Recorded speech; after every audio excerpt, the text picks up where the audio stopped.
ধানমন্ডির একটি ছিমছাম দোতলা বাড়ির ড্রয়িং রুমে আজ উৎসবের আমেজ। বাড়িটি জালাল সাহেবের। আজ তার একমাত্র ছেলে রাফির 25তম জন্মদিন। পুরো ড্রয়িং রুম বেলুন আর রঙিন আলোয় সাজানো হচ্ছে। তবে এই সাজসজ্জার মূল কারিগর রাফি নিজে নয়, তার বন্ধু অর্ণব। অর্ণব একটি টুলের উপর দাঁড়িয়ে খুব মনোযোগ দিয়ে দেয়ালের এক কোণে হ্যাপি বার্থডে ব্যানারটা লাগাচ্ছে। তার চোখে মুখে একটা অদ্ভুত প্রশান্তি আর উচ্ছ্বাস। রাফি সোফায় বসে পায়ের উপর পা তুলে আপেল খাচ্ছে। দোস্ত, তুই একটু বেশি সিরিয়াস হয়ে গেছিস। এটা জাস্ট একটা নর্মাল জন্মদিন। তুই তো এমন ভাবে ডেকোরেশন করেছিস, আজ আমার বিয়ে। বিয়ে হলে তোকে আমি ঘোড়ার বদলে গাধার পিঠে বসিয়ে আনতাম। চুপচাপ বসে থাক, তুই এমনিতেই একটা কুড়ে, অন্তত আমাকে কাজটা ঠিক মতো করতে দে। আরে ভাই, আমি কুড়ে না, আমি জাস্ট আমার এনার্জি সেভ করেছি রাতের বেলা কেক কাটার জন্য। তুই বরং একটু রেস্ট নে, সকাল থেকে যা খাটছিস না। ঠিক তখনই রান্নাঘর থেকে ট্রে হাতে বেরিয়ে আসেন রাফি আর তানিয়ার মা রেহানা বেগম। তার মুখে একটা স্নিগ্ধ হাসি। রাফি ঠিকই বলেছে বাবা, তুই সকাল থেকে এক নাগাড়ে কাজ করে যাচ্ছিস। আয় একটু বসে শরবতটা খেয়ে নে। আরে আন্টি, আপনি আবার কষ্ট করে এসব বানাতে গেলেন কেন? আমি তো নিজের বাড়ির মতোই কাজ করছি, আর একটুখানি বাকি। কষ্ট আবার কিসের? তুই তো আমার নিজের ছেলের মতোই। রাফিটা তো একটা অপদার্থ। তুই না থাকলে যে আজ কি হতো। মা, তুমি কিন্তু অর্ণবের সামনে সবসময় আমাকে পচাও, এটা ঠিক না। আন্টি একদম ঠিক কথা বলেছেন, তুই একটা আস্ত অপদার্থ। দে ব্যানারটা, ওই দিক থেকে একটু সোজা করে ধর। ড্রয়িং রুমে যখন এই মিষ্টি খুনসুটি চলছে, ঠিক তখনই মেইন দরজা খোলার একটা ভারী শব্দ হলো। মুহূর্তের মধ্যে ড্রয়িং রুমের পরিবেশটা যেন বদলে গেল। দরজার সামনে দাঁড়িয়ে আছে তানিয়া, পরনে একটা গাঢ় নীল রঙের ফর্মাল স্যুট, চোখে মুখে সারাদিনের ক্লান্তির ছাপ, কিন্তু তার চেহারা এক ধরনের কঠোর আর অহংকারী আভিজাত্য। তানিয়াকে দেখেই অর্ণবের হাতের কাজ থেমে গেল। তার চোখের দৃষ্টি এক নিমেষে তানিয়ার ক্লান্ত মুখের উপর আটকে গেল। ভেতরে ভেতরে একটা অদ্ভুত টান অনুভব করলেও অর্ণব সেটা খুব সযত্নে লুকিয়ে ফেলল। এসব কি হচ্ছে এখানে? ড্রয়িং রুমের এই হাল কেন? আয় মা, ফিরেছিস? আজ না রাফির জন্মদিন, তাই অর্ণব আর রাফি মিলে একটু সাজগোজ করছে। জন্মদিন বলে কি পুরো বাড়িটাকে একটা সস্তা মেলা বানিয়ে ফেলতে হবে? আমার সারাদিন পর একটু শান্তি দরকার মা। এই শব্দ আর হইচই আমার একদম পছন্দ না, তুমি জানো সেটা। আপু, তুই কিন্তু বেশি রিয়েক্ট করছিস। বছরে একটা দিন তো একটু আনন্দ করতেই পারি। আনন্দ করবে ভালো কথা, কিন্তু নিজের ঘরে গিয়ে কর। আমি ড্রয়িং রুমে এসব বেলুন আর ফালতু জিনিসপত্র দেখতে চাই না, আমার মাথা ব্যথা করছে। তানিয়ার গলাটা তীক্ষ্ণ, তার কথার প্রতিটি শব্দ যেন চাবুকের মতো। অর্ণব টুল থেকে নেমে একটা মিষ্টি হাসি দিয়ে তানিয়ার দিকে এগিয়ে গেল।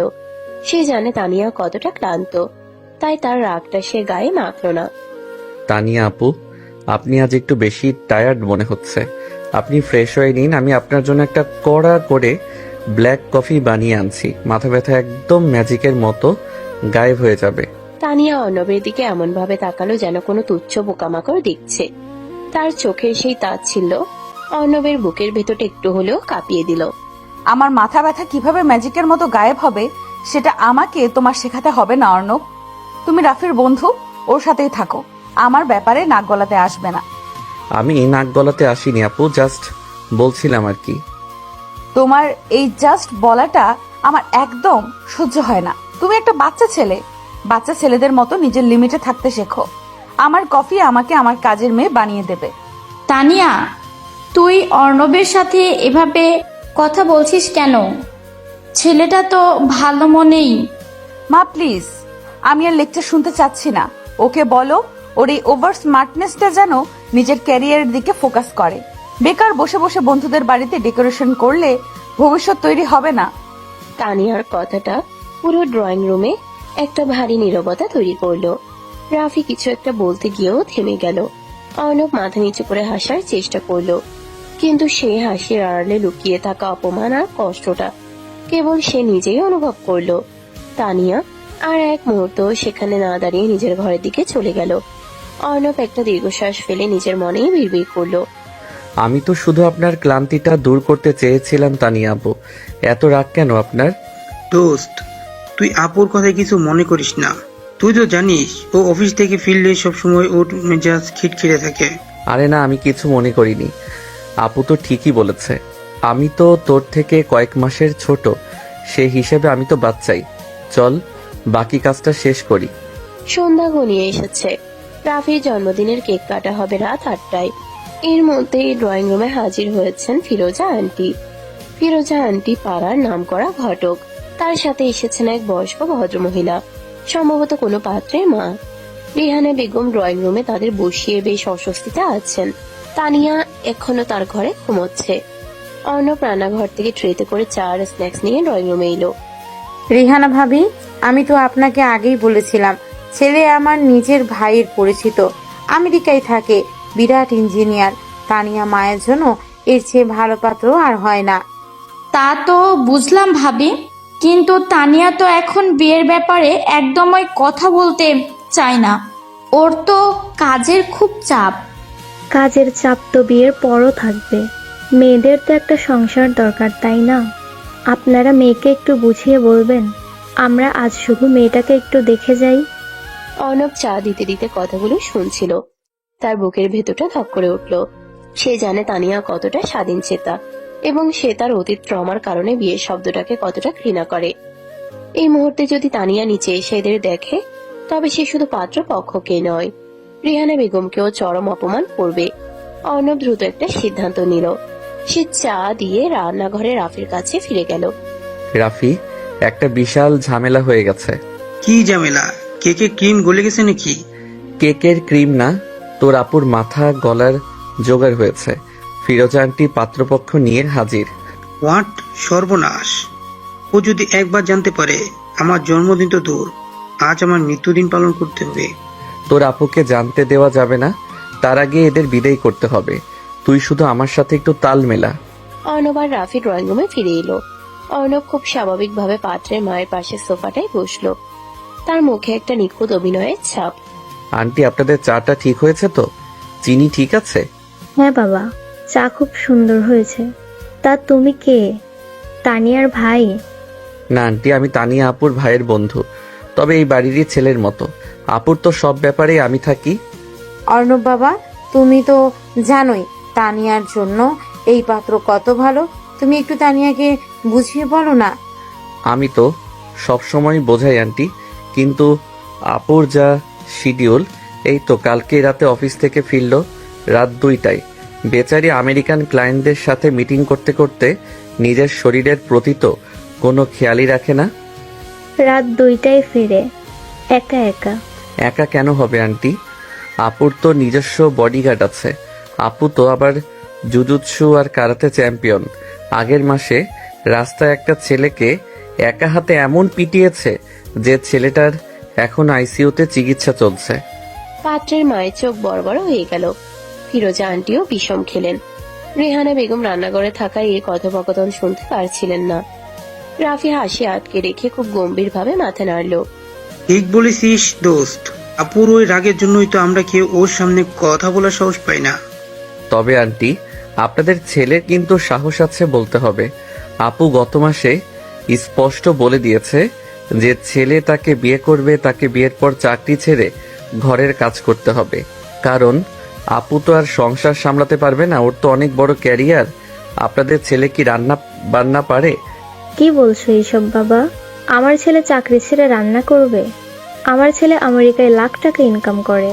লাখ টাকা তো আপু এক সপ্তাহের শপিংয়েই উড়িয়ে দেয় আন্টি। আর তাছাড়া আপুর তো সকালে উঠে বক্সিং প্র্যাকটিস করার স্বভাব আছে। আপনাদের ছেলে কি বক্সিংয়ে মার খেতে রাজি আছে? পাত্রের মায়ের মুখটা এবার পুরোপুরি ফ্যাকাশে হয়ে গেল। তিনি আর এক মুহূর্ত অপেক্ষা করলেন না। হাতের চায়ের কাপটা টেবিলে ঠক করে নামিয়ে রাখলেন। ফিরোজা আপা, আপনি আমাকে কেমন মেয়ের কথা বলেছিলেন? এ তো মেয়ে নয়, এ তো আস্ত একটা গুন্ডা। আমার ছেলে আমেরিকায় থাকে বলে কি জাতা মেয়ের সাথে বিয়ে দেব? আমি চললাম। আরে ভাবি শুনুন তো, অর্ণব তুই এসব কি আবল তাবল বকছিস?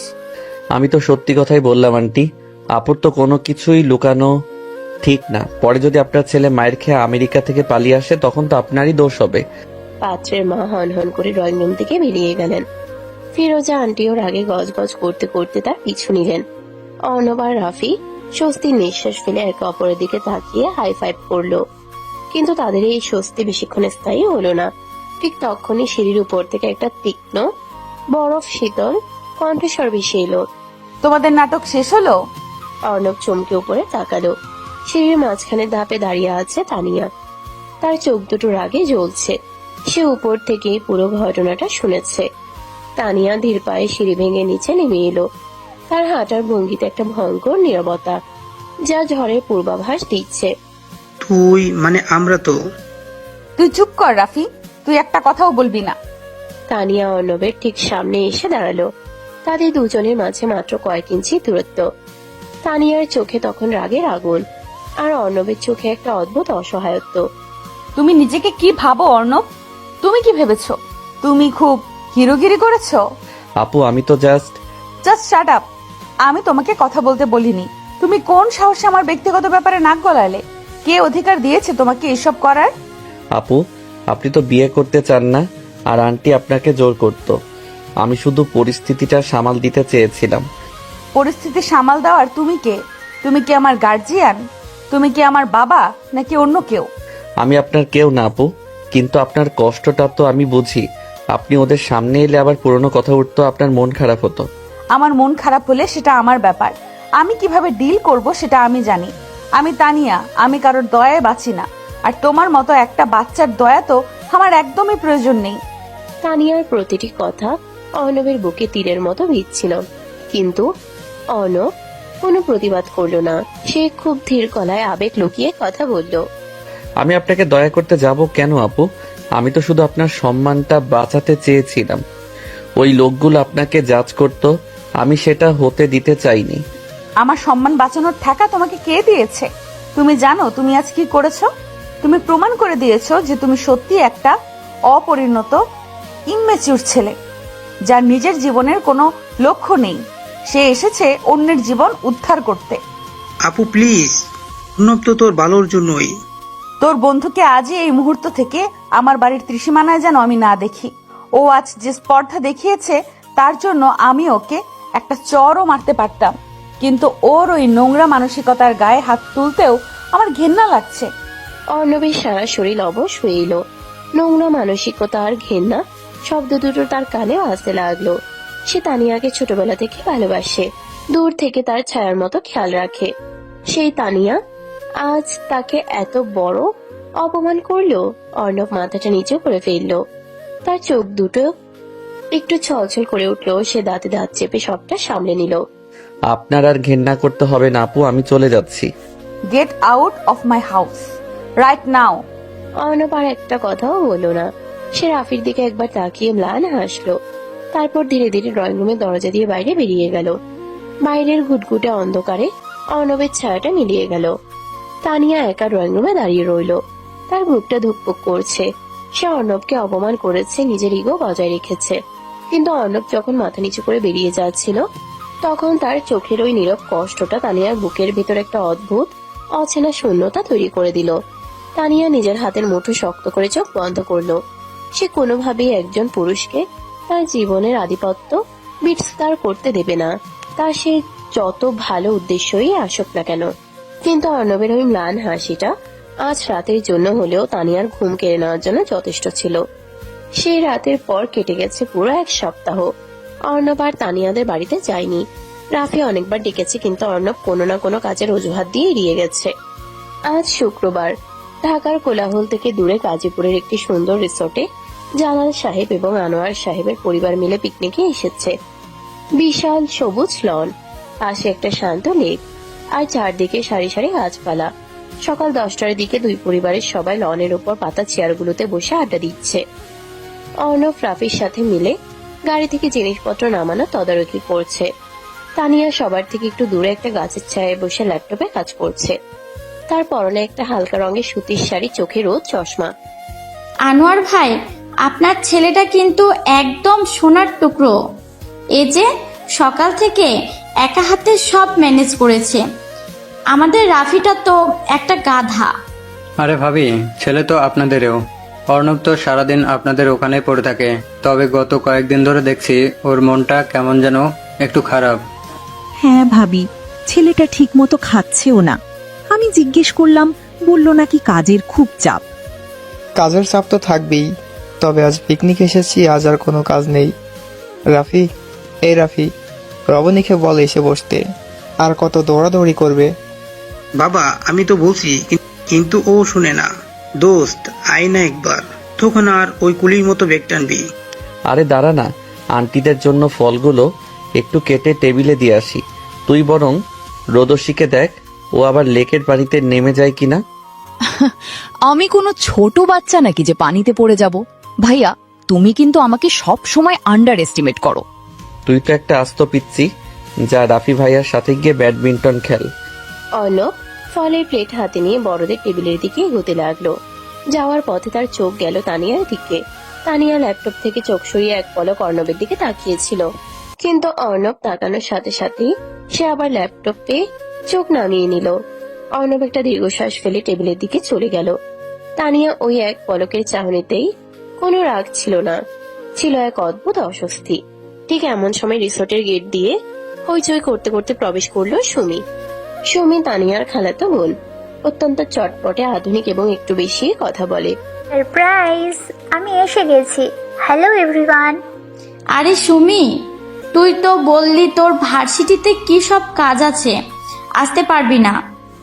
কাজ তো ছিলই খালামণি, কিন্তু অর্ণব ভাইয়াকে ছাড়া পিকনিক হবে আর আমি আসবো না, তা কি হয়? সুমি কথাটা বলেই চোখ টিপে অর্ণবের দিকে তাকালো। তানিয়া ল্যাপটপ থেকে মুখ তুলে ভ্রু কুঁচকে সুমির দিকে তাকালো। সুমি দৌড়ে গিয়ে অর্ণবের হাত থেকে ফলের প্লেটটা প্রায় কিনে নিল। আহারে, আমার কিউট ভাইয়াটা কত কাজ করছে। দাও, আমি এগুলো টেবিলে দিচ্ছি, তুমি এসে আমার পাশে বসো তো। আরে সুমি, তুমি কখন এলে? তুমি বসো, আমি দিচ্ছি। একদম না, তুমি এখন শুধু আমার সাথে গল্প করবে। কতদিন পর দেখা জানো, তোমার ওই গিটার প্লেইং এর ভিডিওটা আমি ফেসবুকে সারা দিন দেখি। সুমি অর্ণবের খুব ঘেঁষে বসলো। অর্ণব একটু অস্বস্তিতে পড়ে কিছুটা সরে বসলো, কিন্তু সুমি নাছর বান্দা, সে অর্ণবের হাত ধরে টানতে শুরু করলো। দূর থেকে এই পুরো দৃশ্যটা তানিয়া খুব মনোযোগ দিয়ে দেখছিল। তার ল্যাপটপের স্ক্রিনের দিকে আর কোনো খেয়াল নেই। তার বুকের ভিতর একটা অদ্ভুত অচেনা রাগ জমতে শুরু করেছে। ন্যাকামি, মেয়েটা দিন দিন আস্ত একটা ড্রামাবাজ হচ্ছে। আর ওই ছেলেটা ওই দিন তো খুব জ্ঞান দিচ্ছিল, আর আজ মেয়েদের সাথে খুব তো দাঁত কেলিয়ে হাসছে। কি রে আপু, একা একা কি বিড়বিড় করছিস? রাফি কখন যে তানিয়ার পেছনে এসে দাঁড়িয়েছে তানিয়া টেরও পায়নি। সে চমকে উঠে ল্যাপটপটা বন্ধ করে দিল। আমি আবার কি বিড়বিড় করব? তোদের এই হইচইয়ের জ্বালায় কি একটু শান্তিতে কাজ করার উপায় আছে? শান্তিতে কাজ করার জন্য তো কেউ তোকে পিকনিকে আনিনি। তুই বরং ল্যাপটপটা রেখে একটু সবার সাথে জয়েন কর। হ্যাঁ, সুমি কিন্তু দেখতে বেশ সুন্দর হয়ে গেছে, তাই না? সুন্দর না ছাই, মেকআপের ডিব্বা একটা। তোদের মতো ছেলেদের চোখ তো আর আসল জিনিস চিনতে পারে না। আমার চোখের কথা বাদ দে, কিন্তু অর্ণবের চোখে মনে হয় আটকে গেছে। দেখ, দুজনে কেমন হাসাহাসি করছে। মনে হচ্ছে সুমি আজ অর্ণবকে পটিয়ে ছাড়বে। পটালে পটাবে, আমার তাতে কি? অর্ণব তো এমনই, সব মেয়েদের সাথেই তো ওর এই সস্তা ফ্লার্টিং এর অভ্যাস। ও, তুই কিন্তু অর্ণবকে ভুল বুঝছিস। ছেলেটা কিন্তু মোটেও ফ্লার্ট করে না। তুমি তো গায়ে পড়ে ওর সাথে কথা বলছে, তুই এমন রিয়াক্ট করছিস যেন তোর হিংসে হচ্ছে। হোয়াট? আমার ঈর্ষা হবে? তাও আবার ওই বাচ্চা ছেলেটার জন্য? তোর কি মাথা খারাপ হয়ে গেছে রাফি? তুই আমাকে চিনিস না? চিনি বলেই তো বলছি, তোর এই ফেক অহংকার আমি খুব ভালো বুঝি আপু। যাই হোক, তুই ওই ল্যাপটপটা নিয়ে বসে থাক, চললাম। রাফি হাসতে হাসতে চলে গেল। তানিয়ার আগে ল্যাপটপটা পাশে রেখে দিল। তার মাথাটা গরম হয়ে যাচ্ছে। সে বসার জায়গা ছেড়ে উঠে লেকের দিকে হাঁটতে শুরু করলো। ঠিক সেই সময় সুমি আর অর্ণব লেকের পাড় দিয়ে হাঁটছিল। অর্ণব ভাইয়া, চলো না আমরা ওই নৌকোয় গিয়ে বসি, এখানে কেমন রোদ লাগছে। সুমি, নৌকায় তো এখন ওঠা যাবে না, মাঝি নেই, আর তাছাড়া লেকের পানি বেশি গভীর। আরে তুমি আছো না, তুমি তো সাঁতার জানো, আমি পড়ে গেলে তুমি আমাকে বাঁচিয়ে নেবে, একদম সিনেমার হিরোদের মতো।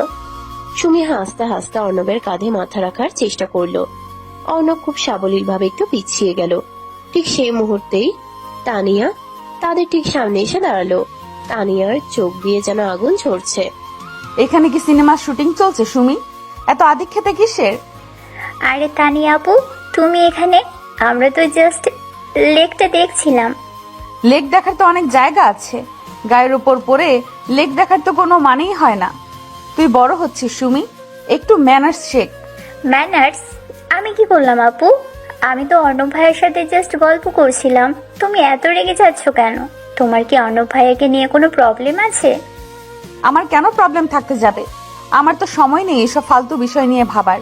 আমি শুধু তোকে ওয়ার্ন করছি, এই ধরনের সস্তা ছেলেদের সাথে এত মাখামাখি করার কিছু নেই। সস্তা ছেলে কথাটা অর্ণবের বুকে গিয়ে সজোরে আঘাত করলো। অর্ণব শান্ত চোখে তানিয়ার দিকে তাকালো। তানিয়ার চোখে তখন এক অদ্ভুত জেদ আর অভিমান। সুমি, তুমি বরং আন্টিদের কাছে যাও, আমি একটু পরে আসছি। কিন্তু ভাইয়া। যাও সুমি। অর্ণবের গলাটা খুব শান্ত হলেও তাতে একটা ধমকের সুর ছিল। সুমি মুখ গোমরা করে সেখান থেকে চলে গেল। এবার অর্ণব আর তানিয়া লেকের পাড়ে একদম একা একা। বেশ কিছুক্ষণ দুজনের মধ্যে একটা ভারী নীরবতা বিরাজ করলো। বাতাসে শব্দ ছাড়া আর কোনো শব্দ নেই। অর্ণব প্রথমে নীরবতা ভাঙলো। আপনার কি আমাকে অপমান না করলে খাবার হজম হয় না তানিয়া আপু? আমি সত্যি কথা বলেছি। সত্যি কথা শুনতে খারাপ লাগলে আমার কিছু করার নেই। সত্যি কথা? আমি সুমির সাথে ভদ্রতা করে কথা বলছিলাম, সেটা কি সস্তাগিরি হয়ে গেল? ভদ্রতা আর ফ্লার্টিং এর মধ্যে পার্থক্য আমি খুব ভালো করে বুঝি অর্ণব। তুমি তো আবার সবার মন জয় করতে খুব পটু। সেদিন আমার সম্মান বাঁচাতে গিয়েছিলে, আজ সুমির মন ভোলাচ্ছ। আমি কারো মন ভোলাতে আসিনি। আর আপনি আমাকে নিয়ে এত ভাবছেন কেন? আমি তো আপনার কেউ না। আপনি নিজেই তো সেদিন আমাকে আপনার বাড়ি থেকে ঘাড় ধাক্কা দিয়ে বের করে দিয়েছিলেন। আমি তোমাকে নিয়ে একটুও ভাবি না। তুমি আমার কাছে জাস্ট একটা ইরিটেশন। তুমি যেখানে থাকো সেখানে একটা ড্রামা ক্রিয়েট করো। ড্রামা আমি ক্রিয়েট করি না আপু, আপনি করেন। আপনি আপনার এই ইগো আর অহংকারের চশমাটা দিয়ে পুরো পৃথিবীকে বিচার করেন। আপনি মনে করেন সব ছেলেরাই খারাপ, কিন্তু বিশ্বাস করুন আপু, সবাই আপনাকে ধোকা দেওয়ার জন্য আসে না। Shut up. তুমি আমাকে জীবন সম্পর্কে জ্ঞান দেবে না অর্ণব। তুমি এখনো অনেক ছোট। তুমি জানো না পৃথিবীটা কতটা স্বার্থপর। আমি ছোট হতে পারি আপু, কিন্তু আমার অনুভূতিগুলো ছোট নয়। আপনি আমাকে সস্তা বলতে পারেন, ঘেন্না করতে পারেন, কিন্তু আমি আপনার এই ফেক দেওয়ালটার পেছনের মানুষটাকে খুব ভালো করেই চিনি। আর ওই মানুষটাকে আমি কখনো একা ছাড়বো না। অর্ণবের কথাগুলো খুব ধীর এবং গভীর ছিল। তানিয়া স্তব্ধ হয়ে গেল। তার বুকের ভেতরটা অদ্ভুতভাবে মোচড় দিয়ে উঠল। সে আর কোনো কথা বলতে পারলো না। অর্ণব এক মুহূর্ত তানিয়ার চোখের দিকে তাকিয়ে থেকে একটা ম্লান হাসি দিল। তারপর আর কোনো কথা না বলে উল্টো দিকে ঘুরে হেঁটে চলে গেল। তানিয়া লেকের পাড়ে একা দাঁড়িয়ে রইল। তার চোখটা কেন যেন একটু ভিজে আসছিল। সে দ্রুত হাত দিয়ে চোখ মুছে নিজেকে শক্ত করলো। না, আমি কিছুতেই আর কোনো পুরুষের কথায় দুর্বল হব না। সব ছেলেরা শুরুতে এইভাবেই মায়া দেখায়। আমি অর্ণবকে আমার ধারে কাছেও ঘেঁষতে দেব না। দুপুর গড়িয়ে বিকেল 3টে বেজে গেছে। সবাই একসাথে দুপুরের খাবার শেষ করেছে। হঠাৎ করেই আকাশটা কালো মেঘে ঢেকে গেল। গাজীপুরের এই দিকটায় মাঝে মাঝেই এমন হঠাৎ কালবৈশাখীর মতো ঝড় উঠে। বাতাসের বেগ বাড়তে শুরু করলো। গাছের ডালপালা শো শো শব্দে দুলতে লাগলো। আরে আকাশ তো দেখি একদম কালো হয়ে গেছে, এখনই বৃষ্টি নামবে। তাড়াতাড়ি সব জিনিসপত্র গুছিয়ে ভেতরে চলেন। যে পরিমাণ বাতাস, মনে হচ্ছে বড়সড় ঝড় আসবে। রাফি, রোদসী, তোরা কোথায়? তাড়াতাড়ি মেন বিল্ডিং এ আয়। চারদিকে একটা হট্টগোল শুরু হয়ে গেল।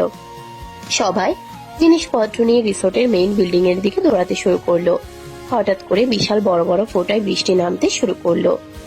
অর্ণব সবার জিনিসপত্র গুছিয়ে মেইন বিল্ডিং এ পৌঁছে দেখলো সবাই ভিজে একাকার। ওরে বাবা, কি ভয়ঙ্কর ঝড়! সবাই ঠিক মতো এসেছিস তো? হ্যাঁ মা, সবাই এসেছে। রাফি আঙ্কেলরা কোথায়? বাবা আর আনোয়ার আঙ্কেল তো ওই সোফায় বসে আছে। তো দোস্ত, আপু কোথায়? তানিয়া আপু? আপু তো আমাদের সাথেই ছিল। তানিয়া, তানিয়া, মেয়েটা আবার কোথায় গেল এই ঝড়ের মধ্যে? আমি তো তানিয়া আপুকে দুপুরের পর থেকে দেখিনি। ও তো বলছিল একটু নিরিবিলিতে হাঁটতে যাবে। অর্ণবের বুকের ভেতরটা ধক করে উঠল। বাইরের ঝড়ের তীব্রতা বাড়ছে। চারদিকে গুটগুটে অন্ধকার নেমে এসেছে। বিদ্যুৎ চমকানোর শব্দে পুরো রিসোর্ট কেঁপে উঠেছে। অর্ণব আর এক মুহূর্ত অপেক্ষা করলো না। সে কাউকে কিছু না বলে পাগলের মতো মেইন বিল্ডিং থেকে বেরিয়ে ওই তুমুল বৃষ্টি আর ঝড়ের মধ্যে দৌড়াতে শুরু করলো। অর্ণব দোস্ত, কোথায় যাচ্ছিস তুই? বাইরে অনেক বিপদ।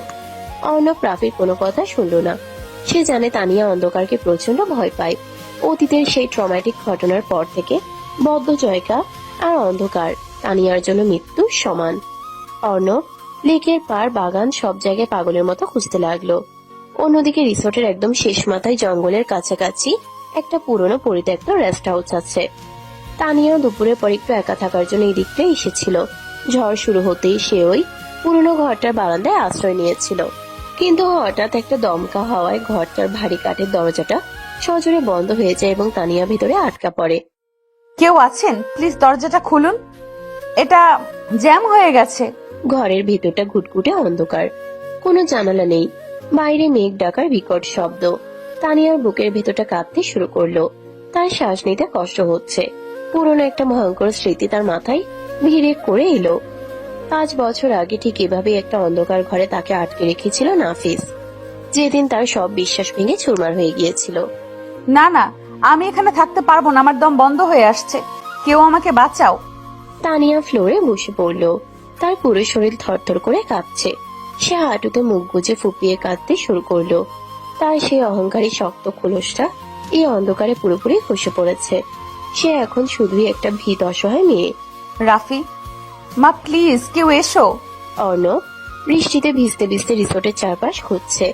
হঠাৎ বিদ্যুতের আলোয় সে ওই পরিত্যক্ত ঘরটা দেখতে পেল। তার মনে হলো কেউ যেন ভেতর থেকে দরজা ধাক্কাচ্ছে। অর্ণব এক ছুটে সে ঘরের দরজার সামনে গিয়ে পৌঁছালো। তানিয়া আপু, আপনি কি ভেতরে আছেন আপু? অর্ণব, অর্ণব তুমি প্লিজ আমাকে এখান থেকে বের করো, আমি মরে যাব অর্ণব। তানিয়ার গলাটা কান্নায় ভেঙে আসছিল। অর্ণবের বুকটা মোচড় দিয়ে উঠল। সে দরজার হাতল ধরে প্রাণপণে টানতে লাগলো, কিন্তু পুরনো কাঠের দরজাটা বৃষ্টির পানিতে ফুলে জ্যাম হয়ে গেছে। আপু, আপনি ভয় পাবেন না, আমি আছি তো। আপনি দরজা থেকে একটু পিছিয়ে দাঁড়ান, আমি দরজাটা ভাঙার চেষ্টা করছি। অর্ণব, আমার খুব ভয় করছে, এখানে খুব অন্ধকার। কিচ্ছু হবে না আপু, আমি আপনাকে কিচ্ছু হতে দেব না। অর্ণব কয়েক পা পিছিয়ে গিয়ে তার পুরো গায়ে শক্তি দিয়ে দরজায় একটা লাথি মারলো, কিন্তু দরজাটা খুব মজবুত। অর্ণব আবার লাথি মারলো। এবার কাঠের একটা অংশ মরমর করে উঠলো। অর্ণব নিজের কাঁধ দিয়ে সজোরে ধাক্কা দিতে শুরু করলো। 3-4 বার প্রচন্ড ধাক্কা দেওয়ার পর তার ডান কাঁধটা ছিলে রক্ত বের হতে শুরু করলো, কিন্তু সেদিকে তার কোনো ভ্রুক্ষেপ নেই। সে তার সবটুকু শক্তি দিয়ে শেষ একটা ধাক্কা দিল। ধরাম করে দরজাটা ভেঙে খুলে গেল। ঘরের ভেতরটা ঘুটঘুটে অন্ধকার। অর্ণব হাঁপাতে হাঁপাতে ভেতরে ঢুকলো। আপু, কোথায় আপনি? হঠাৎ অন্ধকারের মধ্য থেকে তানিয়া ছুটে এসে অর্ণবকে সজোরে জড়িয়ে ধরলো। তার 2 হাত অর্ণবের পিঠের শার্ট খামচে ধরে আছে। সে অর্ণবের বুকে মুখ লুকিয়ে বাচ্চাদের মতো ফুপিয়ে কাঁদছে। আমি খুব ভয় পেয়েছিলাম অর্ণব, আমি ভেবেছিলাম আমি আর কোনো দিন এখান থেকে বের হতে পারবো না। অর্ণব মুহূর্তের জন্য থমকে গেল। তানিয়ার এই অসহায় রূপ সে কোনোদিন দেখেনি। তার সব রাগ, সব ইগো যেন এই অন্ধকারের কাছে হার মেনেছে। অর্ণব খুব সন্তর্পণে তার ডান হাতটা তানিয়ার ভেজা চুলের উপর রাখলো। শান্ত হন আপু, আমি তো চলে এসেছি। আমি থাকতে আপনাকে কোনো অন্ধকারে একা থাকতে দেব না। আমাকে ছেড়ে যেও না অর্ণব, প্লিজ আমাকে এখানে একা রেখে যেও না। যাব না, কোথাও যাব না। আপনি আমাকে যতবারই তাড়িয়ে দিন না কেন, আমি আপনার ছায়াতেই থাকবো। তানিয়া অর্ণবকে আরো শক্ত করে জড়িয়ে ধরলো। অর্ণবের ভেজা শার্টের সাথে তানিয়ার চোখে জল মিশে একাকার হয়ে যাচ্ছে।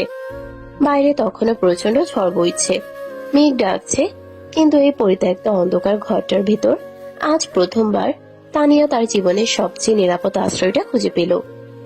অর্ণবের বুকের ধুকপুকানি তানিয়ার সব ভয়, সব অতীত ট্রমাকে একটু একটু করে শান্ত করে দিচ্ছিল। অনেকক্ষণ পর তানিয়া ধীরে ধীরে মাথা তুলল। অন্ধকারের মধ্যেও সে অর্ণবের চোখের ওই গভীর মায়াটা স্পষ্ট দেখতে পেল। অর্ণব খুব আলতো করে তানিয়ার চোখের পানি মুছিয়ে দিল। এবার কি আমি একটু হাসতে পারি আপু? ওই যে মহারানীর মতো অহংকার করে বলেছিলেন যে আপনার কোনো বডিগার্ড লাগবে না, এখন তো দেখছি বডিগার্ড ছাড়া আপনার চলেই না। এই চরম ইমোশনাল মুহূর্ততেও অর্ণবের এই মিষ্টি ফাজলামো শুনে তানিয়ার ঠোঁটের কোণে একটা অস্পষ্ট হাসি ফুটে উঠল। সে অর্ণবের বুকে আলতো করে একটা কিল দিল। চুপ করো একদম, তুমি একটা আস্ত ফাজিল। ফাজিল তো বটেই, তবে এই ফাজিল ছেলেটার কাঁধটা কিন্তু বেশ শক্ত। আপনি চাইলে আজীবন এই কাঁধে ভরসা রাখতে পারেন। তানিয়া আর কোনো উত্তর দিল না। সে শুধু অর্ণবের চোখের দিকে তাকিয়ে রইল। তার মনে হতে লাগলো হয়তো সব পুরুষ এক হয় না, হয়তো অর্ণব সত্যি অন্যরকম। কিন্তু তার এই বিশ্বাসটা কি চিরস্থায়ী হবে, নাকি অতীতের কোনো কালো ছায়া আবারও তাদের মাঝে একটা অদৃশ্য দেওয়াল তুলে দিবে? বৃষ্টির শব্দ আর ঝড়ের মাঝেই তাদের এই নীরব ভালোবাসার অঙ্কুরোদ্গম হতে শুরু করলো। গাজীপুরে সেই ঝড়ের রাতের পর কেটে গেছে আরো 3টে দিন। তানিয়া নিজের সেই রাতের দুর্বল মুহূর্তটাকে একটা দুঃস্বপ্ন ভেবে ভুলে থাকার আপ্রাণ চেষ্টা করছে। সে আবার ফিরে গেছে তার সেই চেনা খোলসে, কঠোর অহংকারী আর পারফেকশনিস্ট কর্পোরেট লেডি। ঢাকার মতিঝিলে অবস্থিত দেশের অন্যতম দীর্ঘ একটি অ্যাডভার্টাইজিং এজেন্সির 14 তলায় তানিয়ার কেবিন। সকাল 10টা বাজে। পুরো অফিসে একটা থমথমে পরিবেশ, কারণ আজ এমডি মিস্টার চৌধুরী একটি স্পেশাল বোর্ড মিটিং ডেকেছেন। তানিয়া নিজের ডেস্কে বসে ল্যাপটপে একটা প্রেজেন্টেশন ফাইনাল করছিল। এমন সময় কেবিনের কাছে দরজায় টোকা দিয়ে ভিতরে ঢুকলো তার বেস্ট ফ্রেন্ড এবং কলিগ নাদিয়া। কি রে মহারানী, সকাল সকালে এত সিরিয়াস হয়ে আছিস কেন? মিটিং তো সেই 11:30টায়। সিরিয়াস থাকবো না? আজ আমাদের কোম্পানির নতুন ইনভেস্টর আসছেন। গত 3 মাস ধরে এই প্রজেক্টের পেছনে আমি আমার টিম গাথার মতো খেটেছি। আজ কোনো ভুল হওয়া চলবে না। তোর কাজে আবার ভুল হয় নাকি? তুই তো এই অফিসের রোবট। তা রোবট ম্যাডাম, আপনার জীবনে কি একটুও বসন্তের ছোঁয়া লাগবে না? ওই যে গাজীপুরের অর্ণবের সাথে যেটা রোমান্টিক সিন হলো, তারপর থেকে ছেলেটার কোনো খবর নিসনি? নাদিয়া, তুই কি অফিসে কাজ করতে আসিস নাকি আমার পার্সোনাল লাইফ নিয়ে গসিপ করতে আসিস? আর অর্ণবের সাথে কোনো রোমান্টিক সিন হয়নি। আমি জাস্ট অন্ধকারে প্যানিক করছিলাম আর ও আমাকে হেল্প করেছিল। That's it. বেচারা নিজে বৃষ্টিতে ভিজে কাঁদছিল, তোকে ওই ঘর থেকে বার করলো, আর তুই একটা থ্যাঙ্কস পর্যন্ত দিলি না। ছেলেটা তোকে কত ভালোবাসে তানিয়া। ভালোবাসা? সব ছেলেদের এই এক রূপ। শুরুতে খুব কেয়ারিং সাজবে, তারপর সুযোগ বুঝে এমন একটা ছোবল মারবে যে সারা জীবনের জন্য পঙ্গু হয়ে যেতে হবে। আমার ওইসব ভালোবাসার কোনো দরকার নেই। তানিয়ার গলাটা শক্ত হলেও তার চোখের কোণে একটা পুরনো যন্ত্রণার ছায়া খেলে গেল। নাদিয়া একটা দীর্ঘশ্বাস ফেললো। সে তানিয়ার অতীতটা খুব ভালো করেই জানে, তাই আর কথা বাড়ালো না। ঠিক তখনই অফিসে আরেক কলিগ রিয়া প্রায় দৌড়াতে দৌড়াতে তানিয়ার কেবিনে ঢুকলো। রিয়ার চোখে মুখে চরম উত্তেজনা। তানিয়া আপু, নাদিয়া আপু, তোমরা খবর শুনেছ? আমাদের ফ্লোরে আজ একটা নতুন জুনিয়র এক্সিকিউটিভ জয়েন করেছে। মাই গড, ছেলেটা ছিল হ্যান্ডসাম না? মনে হচ্ছে একদম সিনেমা থেকে উড়ে এসেছে। রিয়া, এটা অফিস।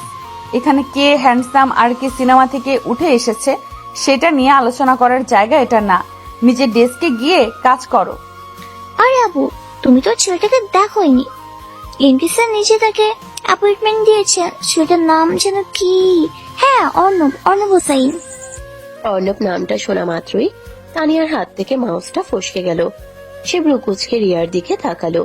তার বুকের ভিতর একটা অদ্ভুত ধাক্কা লাগলো। কি নাম বললে? অর্ণব? হ্যাঁ আপু, ওই তো তোমার কেবিনের ঠিক বাইরের দিকে কেউ কলটে বসেছে। আমি তো ভাবছি আজ লাঞ্চের জন্য অফার করব। তোমার আর লাঞ্চ করতে হবে না, তুমি যাও এখান থেকে। রিয়া মুখ গোমরা করে বেরিয়ে গেল। তানিয়ার আগে গজগজ করতে করতে নিজের কেবিন থেকে বের হলো। তার দৃষ্টি সোজা বাইরের কিউবিকলটার দিকে। হ্যাঁ, সত্যি সেখানে অর্ণব বসে আছে। পরনে একটা হালকা নীল রঙের ফর্মাল শার্ট, চোখে একটা কালো ফ্রেমের চশমা। তাকে অসম্ভব সুন্দর আর প্রফেশনাল লাগছে। সে খুব মনোযোগ দিয়ে একটা ফাইল পড়ছে। তানিয়া গটগট করে হেঁটে অর্ণবের ডেস্কের সামনে গিয়ে দাঁড়ালো। তুমি এখানে কি করছো অর্ণব? অর্ণব ধীরে ধীরে ফাইল থেকে মুখ তুলে তানিয়ার দিকে তাকালো। তার ঠোঁটের কোণে একটা খুব শান্ত মিষ্টি হাসি। গুড মর্নিং তানিয়া ম্যাম, আমি আপনাদের নতুন জুনিয়র এক্সিকিউটিভ। আজই জয়েন করলাম। আমার সাথে ইয়ার্কি মারবে না। তুমি এই অফিসে কিভাবে এলে? তুমি কি আমাকে ফলো করছো? ফলো করতে যাব কেন ম্যাম? আমি গত মাসে এই পদের জন্য ইন্টারভিউ দিয়েছিলাম। মিস্টার চৌধুরী আমার সিভি আর পোর্টফোলিও দেখে সিলেক্ট করেছেন। আপনার তো খুশি হওয়া উচিত যে আপনার পরিচিত কেউ অফিসে জয়েন করেছে। পরিচিত? তুমি আমার কে যে আমি খুশি হব? শোনো অর্ণব, তুমি আমার ভাইয়ের বন্ধু হতে পারো, কিন্তু এটা আমার অফিস। এখানে আমি তোমার সিনিয়র। তুমি যদি ভেবে থাকো এইখানে এসে আমার আশেপাশে ঘুরঘুর করে কোনো ফায়দা লুটবে, তবে তুমি চরম ভুল করছো। আমি কোনো ফায়দা লুটতে আসিনি ম্যাম, আমি আমার ক্যারিয়ার গড়তে এসেছি। আর আপনি তো সেদিন আমাকে ড্রয়িং রুমে বলেছিলেন যে আমি একটা বেকার লক্ষ্যহীন ছেলে, তাই ভাবলাম আপনার কোম্পানিতেই প্রমাণ করে দেই যে আমারও একটা লক্ষ্য আছে। তোমার লক্ষ্য তুমি নিজের কাছেই রাখো, আমার চোখের সামনে বেশি ঘুরোঘুরি করবে না, নিজের কাজ নিয়ে থাকবে। আর ভুলেও অফিসে আমার সাথে পার্সোনাল কোনো কথা বলার চেষ্টা করবে না। Got it? একদম ক্লিয়ার ম্যাম, আপনি নিশ্চিন্তে থাকতে পারেন, আমি শুধু আমার কাজ নিয়েই থাকবো। অর্ণব অত্যন্ত প্রফেশনাল ভাবে একটা মাথা নুয়ে সম্মান জানালো। তানিয়ার কথা না বাড়িয়ে রাগে ফুঁসতে ফুঁসতে নিজের কেবিনে ফিরে গেল। অর্ণব তানিয়ার যাওয়ার দিকে তাকিয়ে একটা তৃপ্তির হাসি হাসলো। সে জানে তানিয়া এখন রেগে আছে, কিন্তু তানিয়াকে একা না ছাড়ার যে প্রতিজ্ঞা সে করেছে সেটা সে এভাবেই পালন করবে। বেলা 11:30। কনফারেন্স রুমটা একদম জমজমাট। অফিসের সব সিনিয়র এক্সিকিউটিভরা বিশাল ওভাল টেবিলটার চারপাশে বসে আছেন। তানিয়া বসেছে মিস্টার চৌধুরীর ঠিক ডান পাশে চেয়ারটায়। অর্ণব জুনিয়র হওয়ার কারণে সবার পেছনে একটা ছোট চেয়ারে নোটপ্যাড নিয়ে বসেছে। লেডিস অ্যান্ড জেন্টলম্যান, আজ আমাদের কোম্পানির জন্য খুব একটা বড় দিন। আমরা একটা বিশাল ইনভেস্টমেন্ট পেতে যাচ্ছি, যা আমাদের প্রজেক্টগুলোকে ইন্টারন্যাশনাল লেভেলে নিয়ে যাবে। আমাদের নতুন ইনভেস্টর পার্টনার কিছুক্ষণের মধ্যে চলে আসবেন। নতুন ইনভেস্টরটা কে রে? তুই কিছু জানিস? আমিও তো ঠিক জানি না, তবে শুনেছি দুবাই বেস্ট কোনো বড় বিজনেসম্যান। আমার প্রেজেন্টেশনটা একদম রেডি আছে, জাস্ট দেখা যাক লোকটা কেমন। ঠিক তখনই কনফারেন্স রুমের ভারী কাচের দরজাটা খুলে গেল। মিস্টার চৌধুরী হাসি মুখে উঠে দাঁড়ালেন। দরজার সামনে দাঁড়ানো মানুষটাকে দেখেই পুরো কনফারেন্স রুমের বাতাস যেন এক নিমিষে ভারী হয়ে গেল। লোকটার পরনে একটা অত্যন্ত দামি কালো রঙের ইতালিয়ান স্যুট, চুলগুলি নিখুঁত ভাবে ব্যাক ব্রাশ করা, মুখে একটা শয়তানি আত্মবিশ্বাসী হাসি। সে আর কেউ নয়, তানিয়ার অতীত, তার জীবনের সবচেয়ে বড় দুঃস্বপ্ন নাফিস। সবাইকে পরিচয় করিয়ে দিই, ইনি হলেন মিস্টার নাফিস আহমেদ, আমাদের কোম্পানির নতুন ম্যানেজারের শেয়ার হোল্ডার। নাফিসকে দেখা মাত্রই তানিয়ার চোখের তারা কাঁদতে শুরু করলো। তার হাতের কলমটা ছিটকে টেবিলের উপরে পড়ে গেল। তার মনে হলো কেউ যেন তার গলাটা দুহাত দিয়ে চেপে ধরেছে। তার শ্বাস নিতে কষ্ট হতে লাগলো। পুরো কনফারেন্স রুমের সব শব্দ যেন তানিয়ার কান থেকে মুছে গেল। শুধু নাফিসের সেই চেনা ভয়ঙ্কর হাসির শব্দটা তার মাথার ভেতর প্রতিধ্বনিত হতে লাগলো। Thank you Mister Chowdhury, it's a pleasure to be here. আপনাদের এই কোম্পানিতে কাজ করতে পেরে আমি সত্যি খুব আনন্দিত। বিশেষ করে এখানকার কিছু পুরনো পরিচিত মুখের সাথে কাজ করার সুযোগ পেয়ে আমি আরো বেশি এক্সাইটেড। নাফিস কথাটা বলার সময় সরাসরি তানিয়ার দিকে তাকিয়ে একটা বাঁকা হাসি দিল। তানিয়ার সারা শরীর থরথর করে কাঁপছে। 5 বছর আগের সে অন্ধকার দিনগুলোর কথা তার চোখের সামনে ভেসে উঠল। যে মানুষটা তাকে বিয়ের মিথ্যা প্রতিশ্রুতি দিয়ে তার বিশ্বাস ভেঙেছিল, তাকে পথে বসিয়েছিল, সেই মানুষটা আজ তার সামনে তার অফিসের বস হয়ে দাঁড়িয়ে আছে। তানিয়ার বুকটা ফেটে কান্না আসছিল। সে টেবিলের নিচে নিজের হাত দুটো শক্ত করে চেপে ধরলো। সবার পেছনে চেয়ারে বসা অর্ণব খুব তীক্ষ্ণ দৃষ্টিতে তানিয়ার এই পরিবর্তনটা লক্ষ্য করছিল। তানিয়া, তুমি তোমার প্রেজেন্টেশনটা শুরু করতে পারো। মিস্টার নাফিস তোমার প্রজেক্টটা নিয়ে বেশি আগ্রহী। তানিয়া নিজের জায়গা থেকে ওঠার চেষ্টা করলো, কিন্তু তার পা দুটো যেন অবশ হয়ে গেছে। সে কাঁপা কাঁপা হাতে ল্যাপটপটা নিজের দিকে টেনে নিল। স্যার, আমাদের প্রজেক্টটা। কি হলো মিস তানিয়া, আপনি এত নার্ভাস কেন? আপনার মতো একজন ডাইনামিক আর অহংকারী প্রফেশনাল হঠাৎ করে কথা হারিয়ে ফেললো কেন? নাকি পুরনো কোনো স্মৃতি মনে পড়ে গেল? Tania, are you okay? তোমার কি শরীর খারাপ লাগছে? না স্যার, আমি ঠিক আছি। আমি জাস্ট। তানিয়ার গলা দিয়ে আর কোনো শব্দ বের হলো না। তার চোখের সামনে সবকিছু ঘোলাটে হয়ে আসছে। নাফিসের ওই তীক্ষ্ণ চাহনি আর অপমানের সুরে তানিয়ার এত বছরে তৈরি করা শক্ত খোলসটা সবার সামনে চুরমার হয়ে যেতে লাগলো। সে আর নিজেকে সামলাতে পারলো না। এক্সকিউজ মি, আমার একটু ওয়াশরুমে যেতে হবে। তানিয়া প্রেজেন্টেশন, ল্যাপটপ সবকিছু ফেলে রেখে প্রায় দৌড়ে কনফারেন্স রুম থেকে বেরিয়ে গেল। সবাই হতভম্ব হয়ে তানিয়ার যাওয়ার দিকে তাকিয়ে রইল। নাফিস একটা তাচ্ছিল্যের হাসি দিয়ে মিস্টার চৌধুরীর দিকে ফিরল। মনে হচ্ছে আপনাদের বেস্ট এমপ্লয়ি প্রেশার হ্যান্ডেল করতে পারে না। এনিওয়ে, আপনারা অন্য কোনো প্রজেক্ট দেখাতে পারেন। অর্ণবের চোয়াল শক্ত হয়ে গেল। সে বুঝতে পারলো এই লোকটার সাথেই তানিয়ার কোনো একটা ভয়ঙ্কর অতীত জড়িয়ে আছে। অর্ণব চুপচাপ নিজের জায়গা থেকে উঠে কনফারেন্স রুমের বাইরে চলে গেল। এদিকে তানিয়া দৌড়ে ফ্লোরের লেডিস ওয়াশরুমের দিকে ছুটে গেল। সে বেসিনের সামনে দাঁড়িয়ে নিজের চোখে মুখে পাগলের মতো জলের ঝাপটা দিতে লাগলো। আয়নায় নিজের ফ্যাকাশে মুখের দিকে তাকিয়ে সে ফুপিয়ে কেঁদে উঠল। কেন কেন ও আবার ফিরে এলো? আমি কি ক্ষতি করেছিলাম ওর? আল্লাহ, আমি এই লোকটার সামনে কাজ করতে পারবো না। তানিয়া নিজেকে শান্ত করার চেষ্টা করছে। ঠিক তখনই ওয়াশরুমের বাইরের করিডোরে ভারী জুতোর শব্দ শোনা গেল। তানিয়া টিস্যু দিয়ে মুখ মুছে ওয়াশরুম থেকে বেরোতেই দেখলো করিডোরের ঠিক মাঝখানে রাস্তা আটকে দাঁড়িয়ে আছে নাফিস। তানিয়া চমকে দুপা পিছিয়ে গেল। কি তানিয়া, পালানোর জায়গা খুঁজছো? 5 বছর আগে তো আমি তোকে ছেড়ে পালিয়েছিলাম, আর আজ তুই আমাকে দেখে পালাচ্ছিস। রাস্তা ছাড়ো নাফিস, আমাকে যেতে দাও। এত তাড়া কিসের ডার্লিং? কতদিন পর দেখা। তুই তো দেখছি আগের চেয়ে অনেক বেশি সুন্দর হয়ে গেছিস। ওই যে বলতিস না আমাকে ছাড়া তুই বাঁচতে পারবি না, আজ দেখ তুই ঠিকই বেঁচে আছিস, আর আমার কোম্পানির আন্ডারেও চাকরি করছিস। জীবনটা বড্ড অদ্ভুত, তাই না? তুমি একটা প্রতারক নাফিস, তুমি একটা অমানুষ। তুমি আমাকে ব্ল্যাকমেল করে আমার সবকিছু কেড়ে নিয়েছিলে। আজ আবার কি চাও তুমি? আমি তো তোকে চাই তানিয়া। তুই কি ভেবেছিস আমি জাস্ট ইনভেস্ট করতে এসেছি? আমি এসেছি তোকে তোর আসল জায়গাটা মনে করিয়ে দিতে। তুই যতই কর্পোরেট লেডি সাজিস না কেন, তুই এখনো সেই ভীতু বোকা মেয়েটাই আছিস যে আমাকে দেখে কাঁপছে। নাফিস কথাটা বলে তানিয়ার দিকে এক পা এগিয়ে এলো। তানিয়া ভয়ে দেওয়ালের সাথে সেটে গেল। তার বুকের ভেতরটা ধরফর করছে। নাফিস হাত বাড়িয়ে তানিয়ার চিবুকটা ধরার চেষ্টা করলো। আজ থেকে তুই আবার আমার কথাই উঠবি, আমার কথাই বলবি, না হলে তোর এই সাজানো ক্যারিয়ার আমি এক নিমেষে শেষ করে দেব। তানিয়া ভয়ে চোখ বন্ধ করে ফেললো। সে একটা চরম অসহায়তার মধ্যে ডুবে যাচ্ছে। কিন্তু নাফিসের হাতটা তানিয়ার মুখ পর্যন্ত পৌঁছানোর আগেই হঠাৎ পেছন থেকে একটা শক্ত হাত এসে নাফিসের কবজিটা শূন্যে খামছে ধরলো। নাফিস চমকে ঘুরে তাকালো। তানিয়া চোখ খুলে দেখলো তার সামনে ঢালের মতো দাঁড়িয়ে আছে অর্ণব। অর্ণবের চোখে মুখে কোনো রাগ নেই, ঠোঁটে সেই চেনা শান্ত হাসি।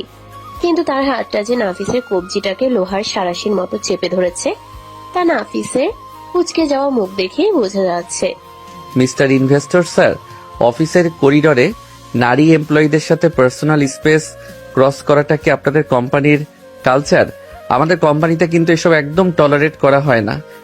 হোয়াট দ্য হেল, কে তুই? আমার হাত ছাড় ইডিয়েট। আমি ইডিয়ট নই স্যার, আমি এই কোম্পানির জুনিয়র এক্সিকিউটিভ অর্ণব। আর আপনার হাতটা তো আমি শুধু ধরেছি যাতে আপনি ব্যালেন্স হারিয়ে ম্যামের গায়ের উপর পড়ে না যান। আপনার তো বয়স হয়েছে, একটু সাবধানে হাঁটবেন।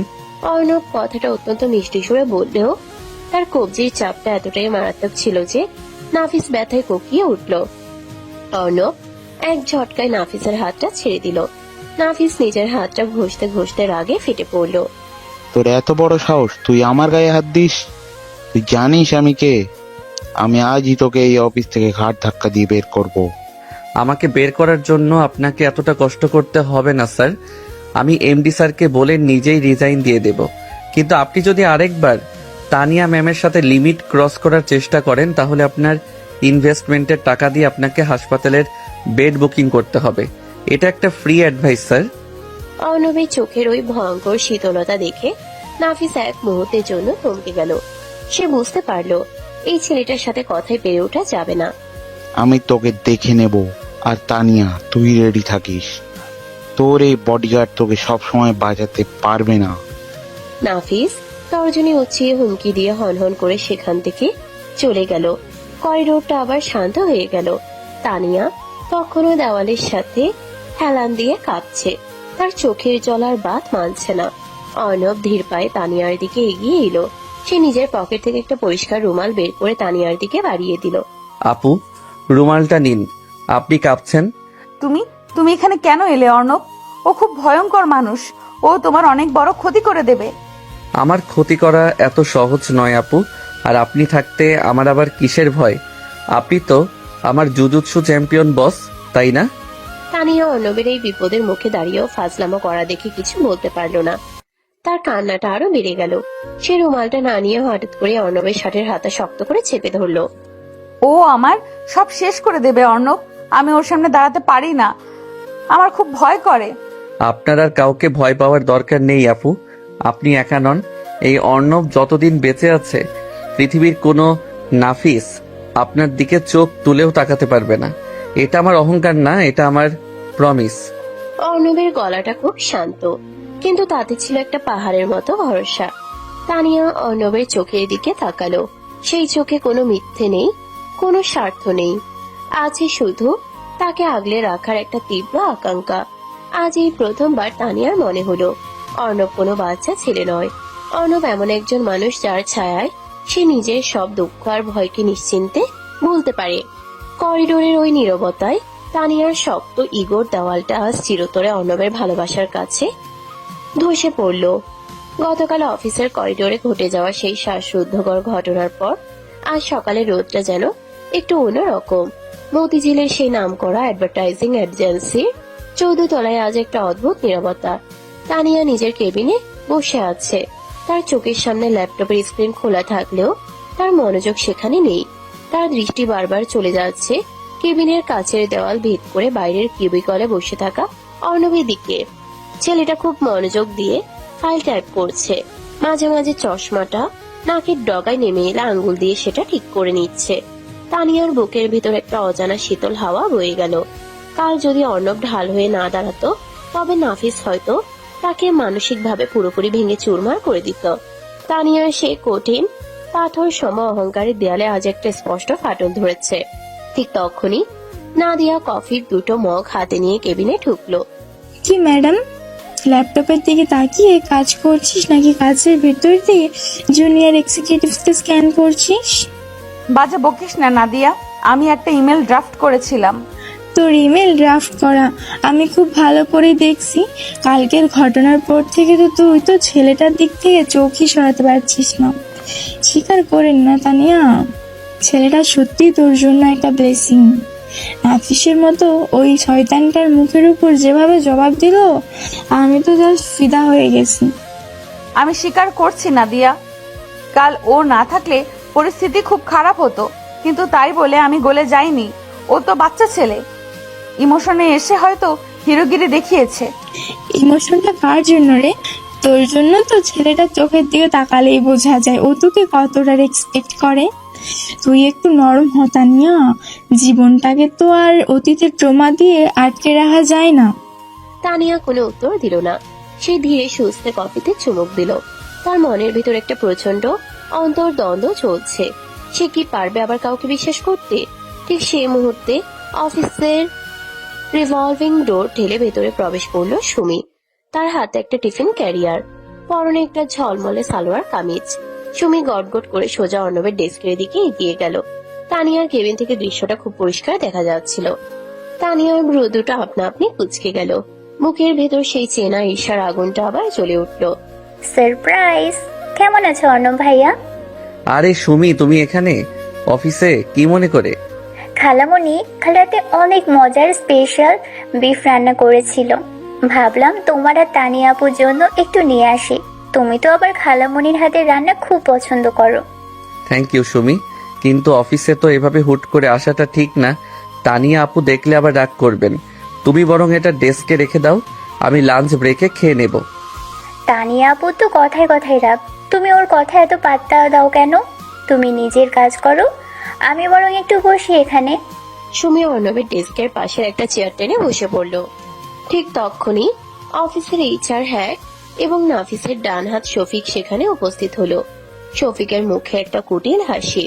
অর্ণব সাহেব, আপনাকে একটু আমার কেবিনে আসতে হবে। আপনার জয়েনিং লেটারের কয়েকটা সিগনেচার বাকি আছে, এক্ষুনি আসুন। জি স্যার, আমি আসছি। অর্ণব সুমির দিকে তাকিয়ে একটু হেসে শফিকের পিছু পিছু HR কেবিনের দিকে চলে গেল। অর্ণব চোখের আড়াল হতেই সুমির মুখের হাসিটা মিলিয়ে গিয়ে সেখানে একটা ধূর্ত রূপ নিল। সে দ্রুত নিজের ব্যাগ থেকে একটা ছোট্ট পেন ড্রাইভ বের করলো।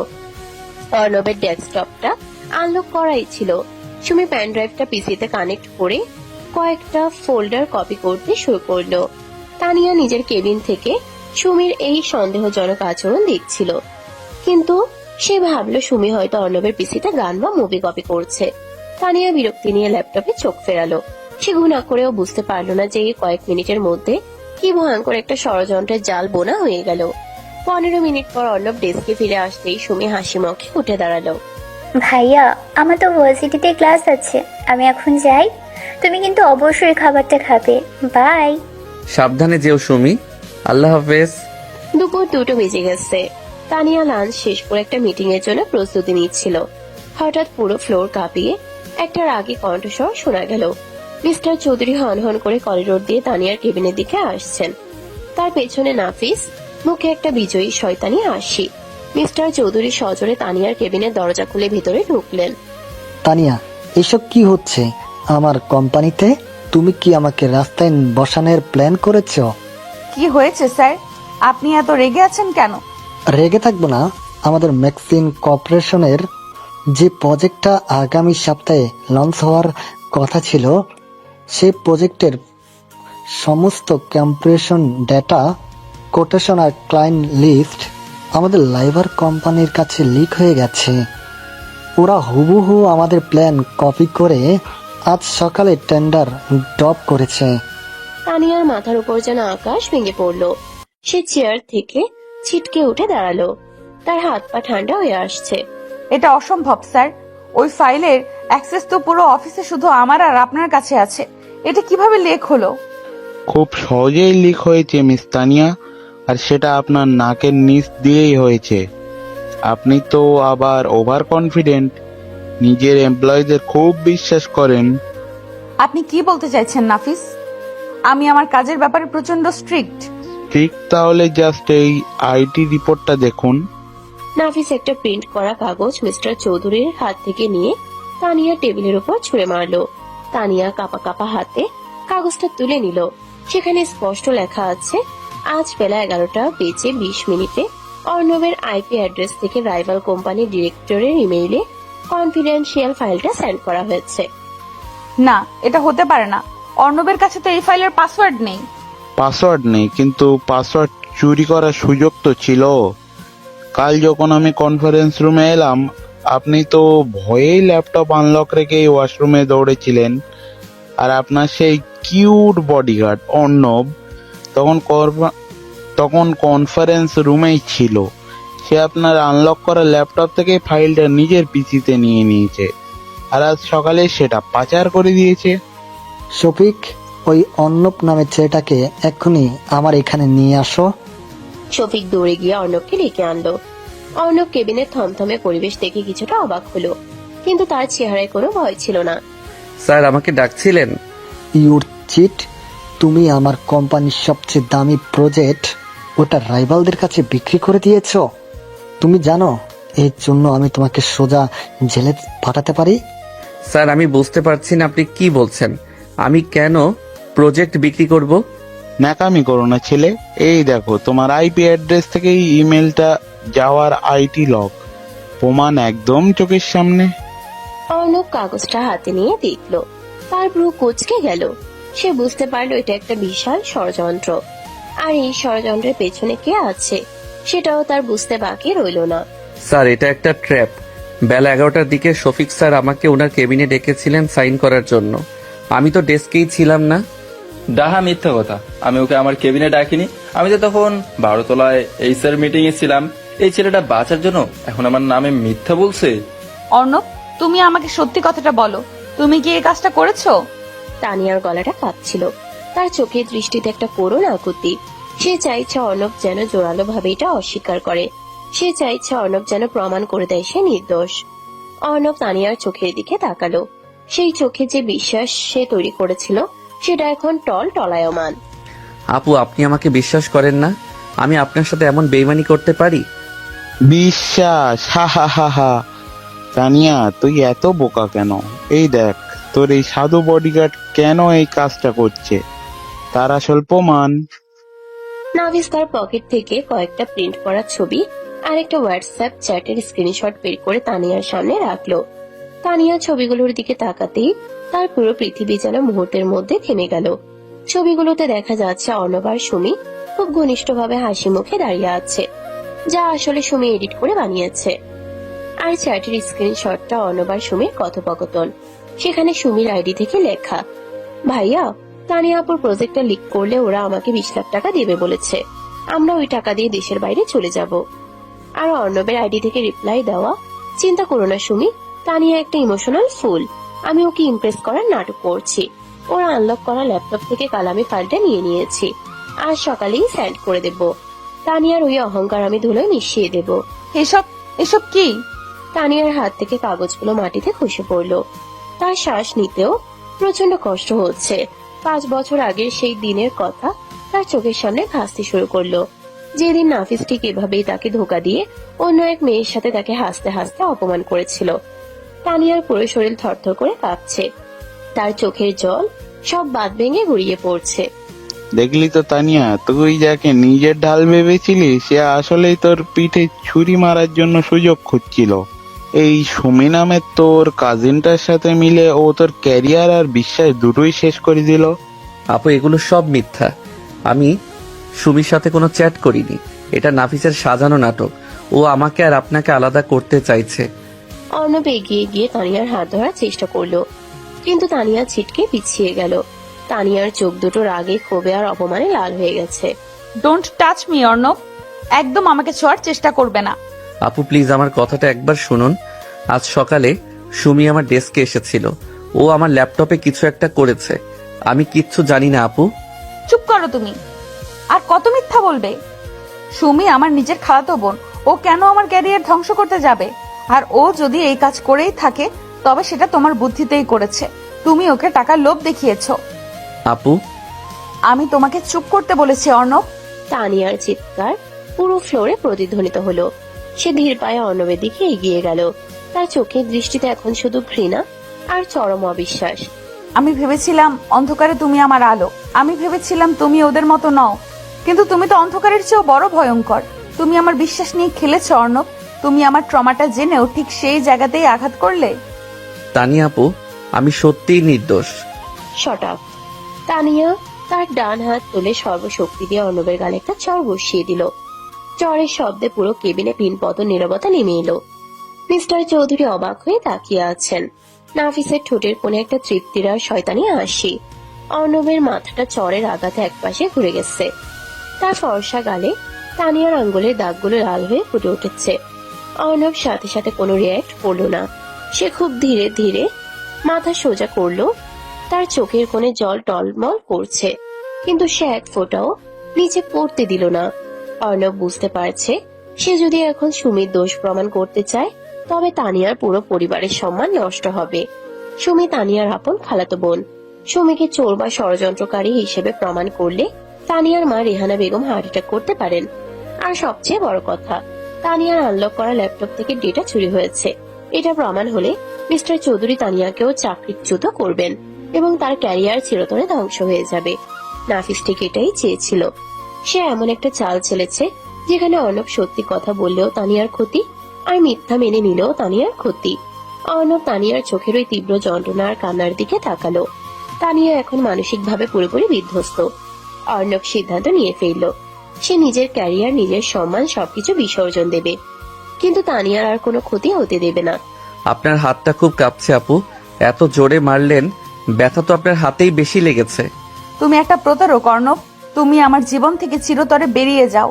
আমি তোমার ওই নোংরা মুখটা আর কোনোদিন দেখতে চাই না। তুমি আমার সবচেয়ে বড় ভুল। হ্যাঁ আমি ভুল, আমি সব করেছি। অর্ণবের এই স্বীকারোক্তিতে তানিয়া যেন পাথর হয়ে গেল। সে বিশ্বাস করতে পারছিল না যে অর্ণব এত সহজে সব স্বীকার করে নেবে। অর্ণব মিস্টার চৌধুরীর দিকে ফিরল। স্যার এই প্রজেক্টের ফাইল আমি রাইভাল কোম্পানির কাছে বিক্রি করেছি। তানিয়া ম্যামের এতে কোনো দোষ নেই।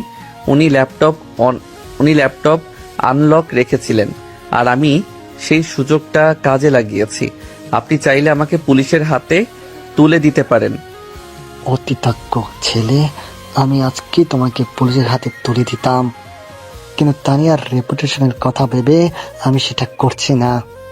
তুমি এক্ষুনি এই অফিস থেকে বেরিয়ে যাও। You are fire. খুব লাকি তুই ছেলে, জাস্ট চাকরিটা গেল। এবার তোর এই সুমিকে নিয়ে ফুটপাতে গিয়ে প্রেম কর। অর্ণব নাফিসের কথা কোনো উত্তর দিল না। সে একবার শেষবারের মতো তানিয়ার দিকে তাকালো। তানিয়া দু হাতে মুখ ঢেকে ফুপিয়ে কাঁদছে। তার সেই পুরনো ক্ষতটা আজ অর্ণবের নাম নিয়ে নতুন করে রক্ত ছড়াচ্ছে। অর্ণব একটা দীর্ঘশ্বাস ফেলল। তার বুকের ভেতরটা দুমড়ে মুচড়ে যাচ্ছে, কিন্তু সে মুখে একটু শব্দ করল না। আপনার এই চোখের জলের প্রতিটি ফোঁটার হিসাব আমি নেব নাফিস। আজ আপনার ইগোকে জেতানোর জন্য আমি হেরে গেলাম, কিন্তু এই খেলাটা এখানেই শেষ নয়। আমি আবার ফিরবো তানিয়া আপু। আপনাকে এই অন্ধকার থেকে বের করার জন্য আমি আবারও ফিরবো। অর্ণব আর এক মুহূর্ত সেখানে দাঁড়ালো না। সে খুব ধীরে শান্ত পায়ে কেবিন থেকে বেরিয়ে গেল।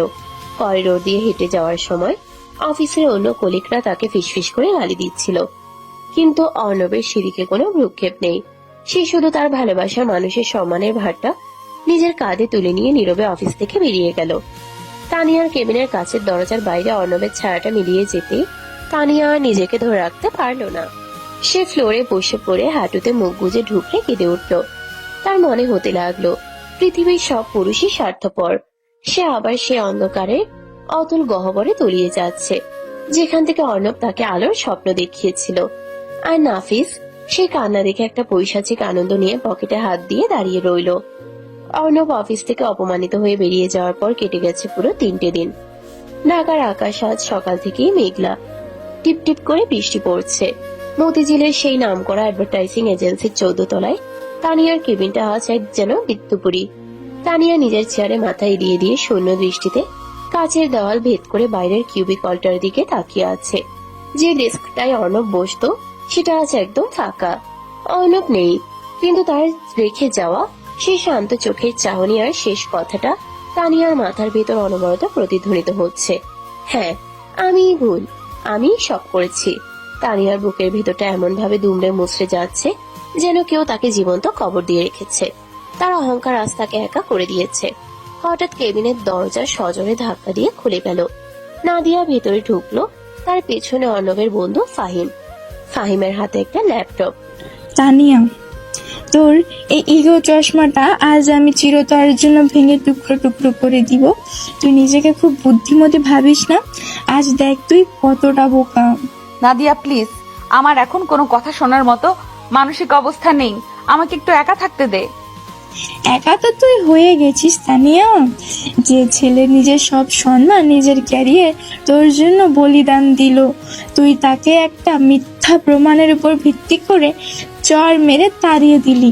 ফাহিম, ল্যাপটপটা খোল। তানিয়া ধরপড় করে সোজা হয়ে বসলো। ফাহিম দ্রুত ল্যাপটপটা তানিয়ার টেবিলের উপর রেখে একটা ভিডিও প্লে করলো।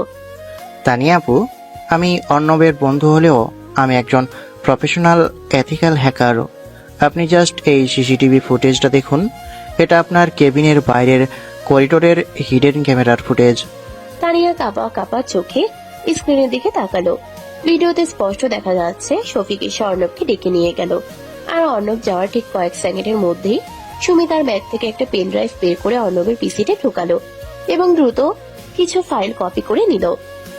সুমি, ও সত্যি এই কাজটা করেছে, কিন্তু ওই চ্যাটের স্ক্রিনশট আর আইপি অ্যাড্রেস সব ফেক আপু। ওই নাফিসার শফিক মিলে আইপি অ্যাড্রেস মাস্ক করেছিল, যাতে মনে হয় মেইলটা অর্ণবের পিসি থেকেই গেছে। আর চ্যাটের স্ক্রিনশট, সেটা তো জাস্ট একটা এডিটের ছবি। আমি অর্ণবের ফোনের পুরো হিস্ট্রি হ্যাক করে চেক করেছি। সুমির সাথে ওর গত 1 মাসে কোনো কথাই হয়নি। অর্ণব ভাই সম্পূর্ণ নির্দোষ ছিল আপু। তানিয়ার মাথার উপর যেন আকাশ ভেঙে পড়লো। তার হাত দুটো থরথর করে কাঁপতে শুরু করলো। তার চোখের সামনে ভেসে উঠলো অর্ণবের সেই লাল হয়ে যাওয়া গাল, যে গালে সে তার সমস্ত ঘৃণা নিয়ে চর বসিয়েছিল। অর্ণব সব জেনেও চুপ ছিল, কারণ সে জানতো সুমির নাম জড়ালে তানিয়ার পরিবারের সম্মান ধুলো মিশে যাবে। আমি কি করেছি নাদিয়া? আমি কি করেছি? আমি ওই নিষ্পাপ ছেলেটার গায়ে হাত তুলেছি। ও কেন আমাকে সত্যিটা বলল না? কেন ও সব দোষ নিজের ঘাড়ে নিল? কারণ ও তোকে ভালোবাসে রে পাগলি। ও তোর পরিবারের সম্মান বাঁচাতে চেয়েছে। তোর ওই অহংকার আর জেদের কাছে ও নিজের ক্যারিয়ার, নিজের সম্মান সবকিছু শেষ করে দিল। আর তুই কিনা ওর ভালোবাসাকে নাফিসের নোংরামির সাথে তুলনা করলি। তানিয়া দু হাতে নিজের মুখ ঢেকে ঢুকরে কেঁদে উঠল। তার কান্নাটা এতই তীব্র ছিল যে পুরো কেবিনের কাজ যেন কেঁপে কেঁপে উঠছিল। তার বুকের ভেতর জমে থাকা দীর্ঘদিনের ট্রমা, অবিশ্বাস আর জেদ সবকিছু আজ অর্ণবের এই বিশাল আত্মত্যাগের কাছে ধুলোয় মিশে গেল। সে বুঝতে পারল অর্ণব কোনো বাচ্চা ছেলে নয়। অর্ণব সেই বট বৃক্ষ যে নীরবে সব ঝড় নিজের বুকে পেতে নেয়। ঠিক সেই মুহূর্তে কেবিনের দরজা দিয়ে ধীর পায়ে প্রবেশ করলো নাফিস। তার মুখে সেই চিরচেনা শয়তানি হাসি। ফাহিম আর নাদিয়াকে দেখে সে একটুও ঘাবড়ালো না। বাহ, ট্রুথ রিভিলড। খুব তো ইমোশনাল সিন চলছে দেখছি। তা জুনিয়র হ্যাকার সাহেব, আপনার গোয়েন্দাগিরি শেষ হলে আপনারা একটু বাইরে যাবেন? আমার তানিয়ার সাথে কিছু পার্সোনাল কথা আছে। তোমার কোনো পার্সোনাল কথা তানিয়া শুনবেন না নাফিস। তোমার সব জালিয়াতি আমরা ধরে ফেলেছি। আমি এক্ষুনি পুলিশ ডাকছি। পুলিশ? হা হা হা হা, ডাকো পুলিশ। কিন্তু পুলিশ ডাকার আগে তানিয়াকে জিজ্ঞেস করো কি সত্যি ওর বাবাকে রাস্তায় দেখতে চায়। তুমি কি বলতে চাইছো নাফিস? তোর বাবা জালাল সাহেব গত মাসে এক নতুন হাউজিং প্রজেক্ট তার জীবনের সমস্ত সেভিংস আর পৈতৃক সম্পত্তির দলিল বন্ধক রেখে ইনভেস্ট করেছে। তুই জানিস ওই প্রজেক্টের মেজরিটি শেয়ার হোল্ডারকে আমি যদি কাল সকালে ওই প্রজেক্টের থেকে আমার ফান্ড তুলে নিই, তোর বাবা পুরো দেউলিয়া হয়ে যাবে। ওনার নামে জালিয়াতির মামলা হবে এবং ওনাকে জেলেও যেতে হবে। তানিয়ার শখে পাথর হয়ে গেল। নাদিয়া আর ফাহিমও হতবাক। নাফিস এগিয়ে এসে তানিয়ার টেবিলের উপরে ঝুঁকে দাঁড়ালো। আমি তোকে আগেই বলেছিলাম তানিয়া, তুই আমার কথায় উঠবি আর বসবি। তোর এই কিউট বডিগার্ডকে তো আমি রাস্তা থেকে সরিয়ে দিয়েছি। এখন তুই একা। কাল বিকালের মধ্যে তুই যদি আমাকে কাজী অফিসে গিয়ে বিয়ে না করিস, তবে কাল রাতেই তোর বাবার নামে অ্যারেস্ট ওয়ারেন্ট বেরোবে। Choice is your darling. Nafis একটা জঘন্য হাসি দিয়ে কেবিন থেকে বেরিয়ে গেল। তানিয়ার বুকের ভেতরটা ভয়ে হিম হয়ে এলো। তার বাবার সম্মান, তার পরিবার সবকিছু এখন এই শয়তানটার হাটের মুঠোয়। কিন্তু এবার তানিয়ার চোখে কোনো জল নেই। কান্নার বদলে সেখানে এক অদ্ভুত জেতা দৃঢ়তা ফুটে উঠল। সে চেয়ার ছেড়ে উঠে দাঁড়ালো। ফাহিম, তুমি আমাকে এই সিসিটিভি ফুটেজ আর সব প্রমাণগুলো একটা পেন ড্রাইভে দিয়ে দাও এক্ষুনি। তানিয়া, তুই কি করবি? নাফিস তো ব্ল্যাকমেল করছে। আমার ঢাল এখনো শেষ হয়ে যায়নি নাদিয়া। আমি আমার অন্ধকারে মুখ লুকিয়ে কাঁদবো না। আমি আর অন্ধকারে মুখ লুকিয়ে কাঁদবো না। যে মানুষটা আমার জন্য সবকিছু বিসর্জন দিয়েছে, আজ আমি তার কাছে গিয়ে আমার সব অহংকার বিসর্জন দেব। বিকেল 4টে। তানিয়াদের ধানমন্ডির বাড়িতে এক থমথমে পরিবেশ। ড্রয়িং রুমে তানিয়ার বাবা জালাল সাহেব, মা রিহানা বেগম, ভাই রাফি এবং খালাতো বোন সুমি বসে আছে। তানিয়া অফিস থেকে সোজা বাড়িতে এসে সবাইকে ড্রয়িং রুমে ডেকে পাঠিয়েছে। তানিয়ার চোখ মুখ শক্ত, যেন কোনো এক ভয়ঙ্কর ঝড়ের পূর্বাভাস। কি রে তানিয়া, তুই অসময়ে অফিস থেকে চলে এলি যে? কি হয়েছে? মা, আমি আজ তোমাদের সামনে একটা সত্যি তুলে ধরতে চাই, যে সত্যিটার জন্য অর্ণবকে আজ সবার কাছে চোর আর প্রতারক শাস্তি হয়েছে। আপু, তুই অর্ণবের ব্যাপারে কি বলেছিস? ও তো 3 দিন ধরে কারো ফোন ধরছে না। ও নাকি তোদের অফিসে ফাইল চুরি করেছে। না রাফি, অর্ণব ফাইল চুরি করেনি। ফাইল চুরি করেছে তোমার আদরের কাজিন, এই সুমি। তানিয়া তার ব্যাগ থেকে ল্যাপটপটা বের করে সিসিটিভি ফুটেজটা প্লে করে সবার সামনে রাখলো। সুমি ফুটেজটা দেখেই ফ্যাকাশে হয়ে গেল।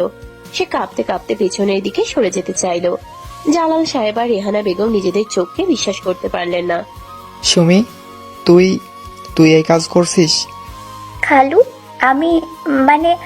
আমাকে নাফিস ভাইয়া বলেছিল। শটাক। তানিয়া এগিয়ে গিয়ে সুমির গালে সজোরে একটা চড় বসিয়ে দিল। সুমি ফ্লোরে পড়ে গিয়ে কাঁদতে শুরু করলো।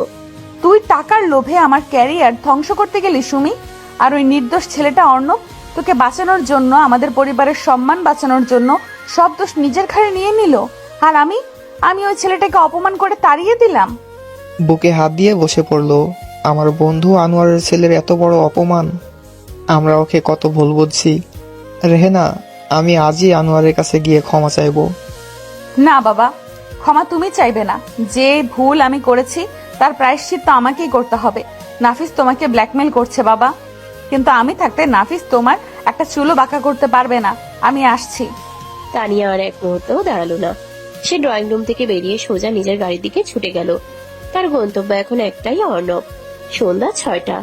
অর্ণবদের বাড়ির পরিবেশ বেশ ভারী। অর্ণবের বাবা আনোয়ার হোসেন ড্রয়িং রুমে বসে গম্ভীর মুখে পত্রিকা পড়ছেন। সালমা খাতুন চিন্তিত মুখে বসে আছেন। রোদসী সোফায় বসে ফোন চাপছে। অর্ণব তার রুম থেকে একটা বড় ট্রাভেল ব্যাগ হাতে নিয়ে সিঁড়ি দিয়ে নিচে নেমে এলো। কি রে অর্ণব, তুই সত্যি সত্যি চলে যাবি? হ্যাঁ মা, আমি কিছুদিন গ্রামের বাড়ি থেকে ঘুরে আসি। এখানে আমার একদম দম বন্ধ লাগছে। শহরটা বড্ড স্বার্থপর মনে হচ্ছে। তুই কাজটা ঠিক করছিস না অর্ণব। তুই কোনো অন্যায় করিসনি, আমি জানি। তাহলে তুই কেন পালিয়ে যাচ্ছিস? আমি পালাচ্ছি না বাবা, আমি শুধু একটু শান্তি চাই। আমি যাকে বিশ্বাস করেছিলাম সে যখন আমাকে বিশ্বাস করেনি, তখন আর কার জন্য এখানে থাকবো? ঠিক সেই মুহূর্তে বাড়ির মেইন দরজাটা সজোরে খুলে গেল। সবাই চমকে দরজার দিকে তাকালো। তানিয়া দাঁড়িয়ে আছে।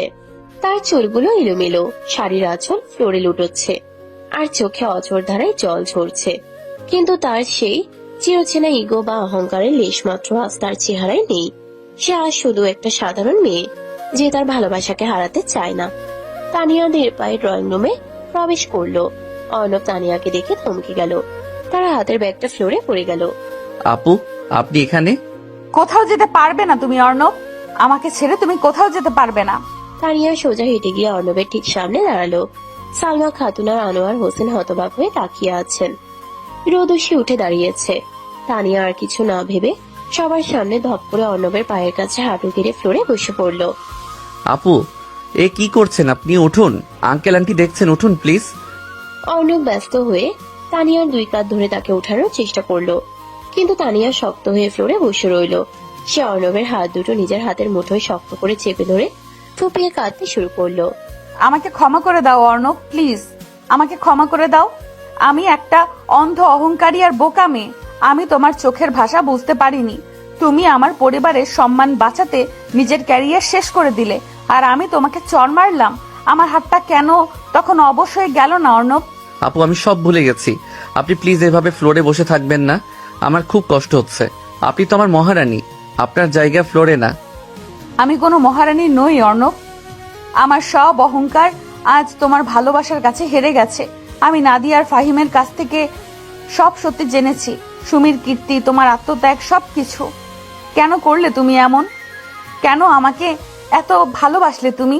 কারণ আপনি যে অন্ধকারে ছিলেন, সেখানে আলো নিয়ে যাওয়ার দায়িত্বটা তো আমি সেই কবেই নিজের কাঁধে তুলে নিয়েছিলাম। আপনি যতই আমাকে দূরে ঠেলা দেন না কেন, আমি তো আপনার ছায়া। তানিয়া অর্ণবের চোখের দিকে তাকালো। সেই চোখে কোনো অভিমান নেই, আছে শুধু এক সমুদ্র ভালোবাসা। তানিয়া সবার সামনে সালমা খাতুন আর আনোয়ার হোসেনের উপস্থিতি তোয়াক্কা না করে অর্ণবের হাত দুটো নিজের বুকে চেপে ধরলো। নাফিস আমাকে ব্ল্যাকমেল করছে অর্ণব। ও বলেছে কালকের মধ্যে ওকে বিয়ে না করলে ও বাবার কোম্পানি শেষ করে দেবে, বাবাকে জেলে পাঠাবে। আমার খুব ভয় করছে অর্ণব। আমি এই শয়তানটার সাথে লড়তে পারবো না। নাফিসের এত বড় স্পর্ধা যে ও আপনাকে ব্ল্যাকমেইল করে? আপনি আমাকে শুধু একবার অধিকার দিন আপু, আমি ওই নাফিসের পুরো সাম্রাজ্য ধুলোয় মিশিয়ে দেব। আমি তোমাকে অধিকার দিলাম অর্ণব। আমার জীবনের সব অধিকার আজ থেকে শুধু তোমার। তুমি কি এই অহংকারী ট্রমাটাইজড মেয়েটার জীবনের সব অন্ধকার দূর করার দায়িত্ব নেবে? তুমি কি আমাকে বিয়ে করবে অর্ণব? আমাকে সারা জীবনের জন্য তোমার করে নেবে? তানিয়ার এই প্রস্তাবে পুরো ড্রয়িং রুমে পিনপতন নীরবতা নেমে এলো। সালমা খাতুন মুখে হাত দিয়ে কাঁদছেন খুশিতে। আনোয়ার হোসেনের মুখে একটা গর্বিত হাসি ফুটে উঠেছে। অর্ণব আর নিজেকে ধরে রাখতে পারল না। সে ফ্লোরে হাঁটু গেড়ে বসে তানিয়াকে সজনে নিজের বুকের সাথে জড়িয়ে ধরলো। আমি তো সেই কবে থেকে আপনার হয়ে বসে আছি পিচ্চি বউ। আমি তোমার চেয়ে 3 বছরের বড়, গাধা। পিচ্চি বউ বলবে না। বয়সে বড় হলে কি হবে, ভালোবাসার কাছে আপনি আমার সেই ছোট্ট পিচ্চি বউটাই থাকবেন সারা জীবন। তানিয়া অর্ণবের বুকে মুখ লুকিয়ে শান্তির একটা দীর্ঘশ্বাস ফেলল। তার এত বছরের সব ট্রমা, সব কষ্ট আজ যেন অর্ণবের বুকের উষ্ণতায় বাষ্প হয়ে উড়ে গেল। কিন্তু এই সুন্দর মুহূর্তের আড়ালে একটা বড় যুদ্ধ তখনও বাকি। নাফিসের ব্ল্যাকমেলের জবাব তাদের দিতে হবে। অর্ণবের চোখে তখন এক ভয়ঙ্কর জেদ। সে তানিয়াকে তার বুকে জড়িয়ে রেখেই মনে মনে প্রতিজ্ঞা করল, কালকের দিনটা নাফিস আহমেদের জীবনের সবচেয়ে বড় দুঃস্বপ্ন হতে চলেছে। গতকাল রাতে সেই তীব্র আবেগ আর কান্নার পর আজকের সকালটা যেন একটা নতুন যুদ্ধের প্রস্তুতি নিয়ে এসেছে। সকাল 10টা। অর্ণবদের বাড়ির ছাদে ছিলে কোঠার ঘরটাকে আজ একটা মিনি কন্ট্রোল রুমে পরিণত করা হয়েছে। ঘরের মাঝখানে একটা বড় টেবিলে 3-4টে ল্যাপটপ খোলা।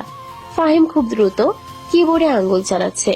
তার পাশে বসে আছে অর্ণবের আরেক বন্ধু আবির। আবির পেশায় একজন সাইবার সিকিউরিটি এক্সপার্ট। অর্ণব জানালার কাছে দাঁড়িয়ে শান্ত দৃষ্টিতে বাইরের দিকে তাকিয়ে আছে।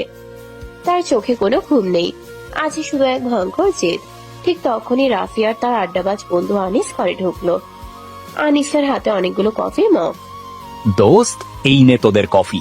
সারা রাত তো তোরা চোখের পাতা এক করিসনি, কাজ কত দূর এগোলো? কফিটা টেবিলে রাখ আনিস, কাজ প্রায় শেষ পর্যায়ে। নাফিসের ওই ফেক কোম্পানির মেইন সার্ভারে আমি আর আবির মিলে অলরেডি ঢুকে পড়েছি। নাফিস, লোকটা আসলে একটা আস্ত প্রোটো অর্ণব। সে শুধু তানিয়া আফুর বাবার প্রজেক্টের পেপার আটকে রাখিনি, ওর নামে বিদেশে একাধিক ফেক ইনভেস্টমেন্টের মামলা আছে। আমরা সব ডাটা রিকভার করে ওর সার্ভার থেকে ডিলিট করে দিচ্ছি। ভাই, আমার তো এখনো রাগে গা কাঁপছে। আমার নিজের খালাতো বোন সুমি টাকার লোভে নাফিসের সাথে হাত মিলালো। আমার তো ইচ্ছে করছে এখনই সুমিকে পুলিশে দিই। মাথা ঠান্ডা রাখ রাফি, সুমিকে পুলিশে দিলে তোর বাবা মা সমাজে মুখ দেখাতে পারবে না। সুমি ভুল করেছে, কিন্তু তার শাস্তিটা অন্যভাবে হবে। আমাদের মেইন টার্গেট এখন নাফিস। ও আজ বিকালে তানিয়া আপুকে বিয়ে করার জন্য কাজী আর ভেনু রেডি করে রেখেছে। ও ভাবছে ও জিতে গেছে। কিন্তু দোস্ত, আপু তো অনেক নার্ভাস। নাফিস যদি সত্যি ওই প্রজেক্টের পেপারগুলো পুলিশের কাছে দিয়ে দেয়, আমি থাকতে সেটা কোনোদিনও হবে না। ফাহিম, ডেটাগুলো কি আমাদের সিকিউর ড্রাইভে ট্রান্সফার হয়েছে? হ্যাঁ ভাই, সব কমপ্লিট। নাফিসের হাতের মুঠোয় এখন শুধু বাতাস। ওর সার্ভার পুরো ব্ল্যাঙ্ক করে দিয়েছি আমরা, আর সব এভিডেন্স আমি পেন ড্রাইভে নিয়ে নিয়েছি। আর আমি পুলিশের সাইবার ক্রাইম ডিপার্টমেন্টের এক পরিচিত অফিসারকে সব ফরওয়ার্ড করে দিচ্ছি। ওনারা সিভিল ড্রেসে ভেনুর বাইরে ওয়েট করবেন। পারফেক্ট। আজ নাফিস আহমেদ বুঝবে তানিয়ার দিকে চোখ তুলে তাকানোর শাস্তি কতটা ভয়ঙ্কর হতে পারে। তোরা রেডি হ, আমরা ভেনুর দিকে বেরোবো। দুপুর 2টো। তানিয়াদের ধানমন্ডির বাড়িতে এক অদ্ভুত থমথমে পরিবেশ। তানিয়া নিজের ঘরে আয়নার সামনে দাঁড়িয়ে আছে। তার পরনে একটা গাঢ় লাল রঙের শাড়ি। তবে এটা কোনো বিয়ের সাজ নয়, এটা একটা যুদ্ধের সাজ। তার চোখে কোনো ভয় নেই। পুরনো সেই ভীত ট্রমাটাইজড তানিয়া আজ মরে গেছে। সেখানে জন্ম নিয়েছে এক আত্মবিশ্বাসী নারী, যার পেছনে পাহাড়ের মতো দাঁড়িয়ে আছে অর্ণব। কাজের মেয়ে খাদিজা ঘরে ঢুকে তানিয়ার দিকে তাকিয়ে চোখ মুছতে লাগলো। আফা, আপনি কি সত্য সত্যই ওই খারাপ লোকটারে বিয়া করবেন? খালুজান তো ড্রয়িং রুমে বৈশা খালি কাঁদতাছে। তুই কাঁদিস না খাদিজা, তুই গিয়ে রহিম চাচাকে বল গাড়ি বের করতে। আমি আজ এই শয়তানটা শেষ দেখে ছাড়বো। তুই শুধু দোয়া করিস। আমার সব দোয়া আপনার লাইগা আফা, আল্লাহ আপনারে সহায় হোক। তানিয়া ড্রয়িং রুমে এলো। জালাল সাহেব এবং রেহানা বেগম খুব চিন্তিত মুখে বসে আছেন। তানিয়া এগিয়ে গিয়ে বাবার হাত ধরলো। বাবা, তুমি একদম চিন্তা করবে না। আমি অর্ণবকে কথা দিয়েছি, আজ আমি আমার সব ভয় জয় করব। তুমি আর মা শুধু আমার জন্য দোয়া করো। মারে, আমার ওই প্রজেক্ট চুলোয় যাক, তুই ওই শয়তানের কাছে যাস না। আমি জেলে যেতে রাজি আছি। আমি থাকতে তোমাকে কেউ ছুতেও পারবে না বাবা, আমি আসছি। তানিয়া বাইরে এসে রহিম চাচার চালানো গাড়িতে উঠল। গাড়ি সোজা গুলশানের সেই বিলাসবহুল ব্যাংকোয়েট হলের দিকে ছুটল, যেখানে নাফিস বিয়ের আসর সাজিয়েছে। বিকেল 4টে। গুলশানের সেই ব্যাংকোয়েট হলটা আলো ঝলমলে। ভেতরে খুব বেশি মানুষ নেই, শুধু নাফিসের কিছু কাছের লোক, অফিসের কলিগ নাদিয়া, রিয়া, মিস্টার চৌধুরী এবং ঘটক ফিরোজা আন্টি বসে আছেন। ফিরোজা আন্টি তো পুরোই অবাক। আরে রিয়ামা, ব্যাপারটা কি? তানিয়া নাকি ওই জুনিয়র ছেলেটাকে তাড়িয়ে দিয়ে এই ইনভেস্টর সাহেবকে বিয়ে করছে। মেয়েটার তো কোনো ঠিক ঠিকানাই নাই দেখি। আন্টি, আমরা তো কিছু বুঝতে পারছি না, তবে নাফিস স্যারকে দেখে মনে হচ্ছে উনি খুব খুশি। ঠিক তাই। নাফিস একটা দামি সাদা শেরওয়ানি পরে স্টেজের উপর দাঁড়িয়ে আছে। তার মুখে এক পৈশাচিক বিজয়ী হাসি। শফিক তার পাশে দাঁড়িয়ে কানে কানে কিছু বলছে। স্যার, কাজী সাহেব তো চলে এসেছেন, কিন্তু তানিয়া তো এখনো আসছে না। ও পুলিশ টুলিশ নিয়ে আসবে না তো? তানিয়ার সেই সাহস নেই শফিক। ওর বাবার কোম্পানির সব ফেক ডকুমেন্ট আমার সার্ভারে সেভ করা আছে। ও খুব ভালো করেই জানে একটু এদিক ওদিক হলেই ওর বাবা সোজা 10 বছরের জেল। ও আসবে, একদম সুরসুর করে আসবে। ঠিক সেই মুহূর্তে ব্যাংকোয়েট হলের বিশাল কাচের দরজাটা সজোরে খুলে গেল। সবার দৃষ্টি সেদিকে নিবদ্ধ হলো। নাফিসের মুখের হাসিটা আরো চড়াও হলো, কিন্তু পর মুহূর্তেই সেই হাসিটা মিলিয়ে গিয়ে সেখানে এক চরম বিস্ময়ের রাগের সৃষ্টি হলো। দরজায় দাঁড়িয়ে আছে তানিয়া, কিন্তু সে একা নয়। তার ডান হাতটা খুব শক্ত করে ধরে আছে অর্ণব। অর্ণবের পরনে একটা কালো রঙের পাঞ্জাবি, চোখে মুখে এক প্রশান্ত অথচ ভয়ঙ্কর স্থিরতা। তানিয়া আর অর্ণব ধীর পায়ে হেঁটে সোজা স্টেজের দিকে এগিয়ে আসতে লাগলো। উপস্থিত সবাই হতবাক। নাদিয়া আর রিয়া তো আনন্দে একে অপরের হাত চেপে ধরলো। তানিয়া, এর মানে কি? তুই এই ফালতু ছেলেটাকে সাথে নিয়ে এসেছিস কেন? তোর বাবার জেলের ভয় কি তোর মন থেকে উঠে গেছে? মুখ সামলে কথা বলবে নাফিস। ও কোনো ফালতু ছেলে নয়, ও অর্ণব, আমার স্বামী। স্বামী শব্দটা পুরো হলে বোমার মতো ফাটলো। মিস্টার চৌধুরী নিজের জায়গা থেকে উঠে দাঁড়ালেন। শফিক চোখ বড় বড় করে তাকিয়ে আছে। নাফিসের চোখ রাগে লাল হয়ে গেল। What nonsense! স্বামী মানে কি? তুই ওকে বিয়ে করেছিস? তুই কি ভুলে গেছিস আমি এক ক্লিকে তোর বাবাকে রাস্তায় নামাতে পারি? ক্লিকটা তো আপনি তখনই করবেন নাফিস সাহেব, যখন আপনার কাছে ডেটা থাকবে। আপনার কাছে তো এখন শুধু শূন্যতা ছাড়া আর কিছুই নেই। তুই কি বলছিস ফালতু ছেলে? আমার সার্ভারে আপনার সার্ভারে এখন শুধু কিছু ফাঁকা ফোল্ডার আছে।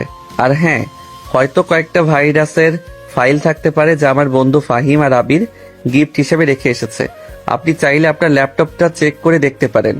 নাফিস পাগলের মতো পকেট থেকে ফোন বের করে নিজের সার্ভারে লগ ইন করার চেষ্টা করলো, কিন্তু স্ক্রিনে বারবার অ্যাক্সেস ডিনাইড আর ডেটা নট ফাউন্ড লেখা আসতে লাগলো। নাফিসের হাত কাঁপতে শুরু করলো। সে বুঝতে পারছে তার পায়ের তলা থেকে মাটি সরে গেছে। তো তোরা আমার সার্ভারে হ্যাক করেছিস? জানিস এর ফল কি হবে? আমি তোদের নামে কেস করব। কেস তো আপনি করবেন না, কেস তো আমরা অলরেডি করে দিয়েছি। আপনি তানিয়া আপুর বাবার পেপারস আটকে রেখে যে ফ্রড করেছেন আর আমাদের কোম্পানির ফাইল লিক করে যে ক্ষতি করেছেন, সবকিছুর অরিজিনাল প্রমাণ এখন পুলিশের কাছে। ঠিক তখনই হলের বাইরে থেকে পুলিশের সাইবার ক্রাইম ইউনিটের কয়েকজন অফিসার ভেতরে প্রবেশ করলেন। তাদের সাথে রাফি, ফাহিম, আবির এবং আনিসও আছে। শফিক পুলিশ দেখে পেছনে দরজা দিয়ে পালানোর চেষ্টা করলো, কিন্তু আনিস আর রাফি দৌড়ে গিয়ে তাকে ধরে ফেললো। কোথায় যাচ্ছ শফিক সাহেব? তোমাদের খেলা তো সবে শুরু। Mister Nafis Ahmed, you are under arrest. Cyber fraud, blackmailing এবং জালিয়াতির অভিযোগে আপনাকে গ্রেপ্তার করা হলো। অফিসার, আপনারা ভুল করছেন। এরা আমাকে ফাঁসিয়েছে। তানিয়া, তুই এটা ঠিক করলি না। আমি আজ প্রথমবার জীবনে সবচেয়ে ঠিক কাজটা করেছি নাফিস। 5 বছর আগে তুই আমার বিশ্বাস নিয়ে খেলেছিলি, আমাকে অন্ধকারে ঠেলে দিয়েছিলি। আমি ভেবেছিলাম আমি হয়তো আর কোনোদিন আলো দেখতে পাবো না, কিন্তু তুই জানিস না আমার পাশে এমন একজন মানুষ আছে যে আমার সব অন্ধকার নিজের বুকে টেনে নিতে পারে। তুই হেরে গেছিস নাফিস, চিরতরে হেরে গেছিস। তানিয়া কথাগুলো বলার সময় অর্ণবের হাতটা আরো শক্ত করে ধরলো। অর্ণব তানিয়ার দিকে তাকিয়ে একটা তৃপ্তির হাসি হাসলো। পুলিশ নাফিস এবং শফিককে হাতকড়া পরিয়ে হল থেকে বের করে নিয়ে গেল। হলের ভেতর একটা অদ্ভুত স্বস্তি নীরবতা নেমে এলো। মিস্টার চৌধুরী এগিয়ে এসে অর্ণবের কাঁধে হাত রাখলেন। Arnab, I am sorry my boy. আমি ওই শয়তানটার কথা বিশ্বাস করে তোমাকে অপমান করেছিলাম। তুমি শুধু তানিয়ার সম্মান বাঁচাওনি, তুমি আমার কোম্পানিকেও বাঁচিয়েছো। You are hero. Sir, hero তো আমি নই, হিরো হলো তানিয়া। ও নিজের ট্রমার সাথে লড়াই করে আজ এখানে এসে দাঁড়িয়েছে, এটাই আসল জয়।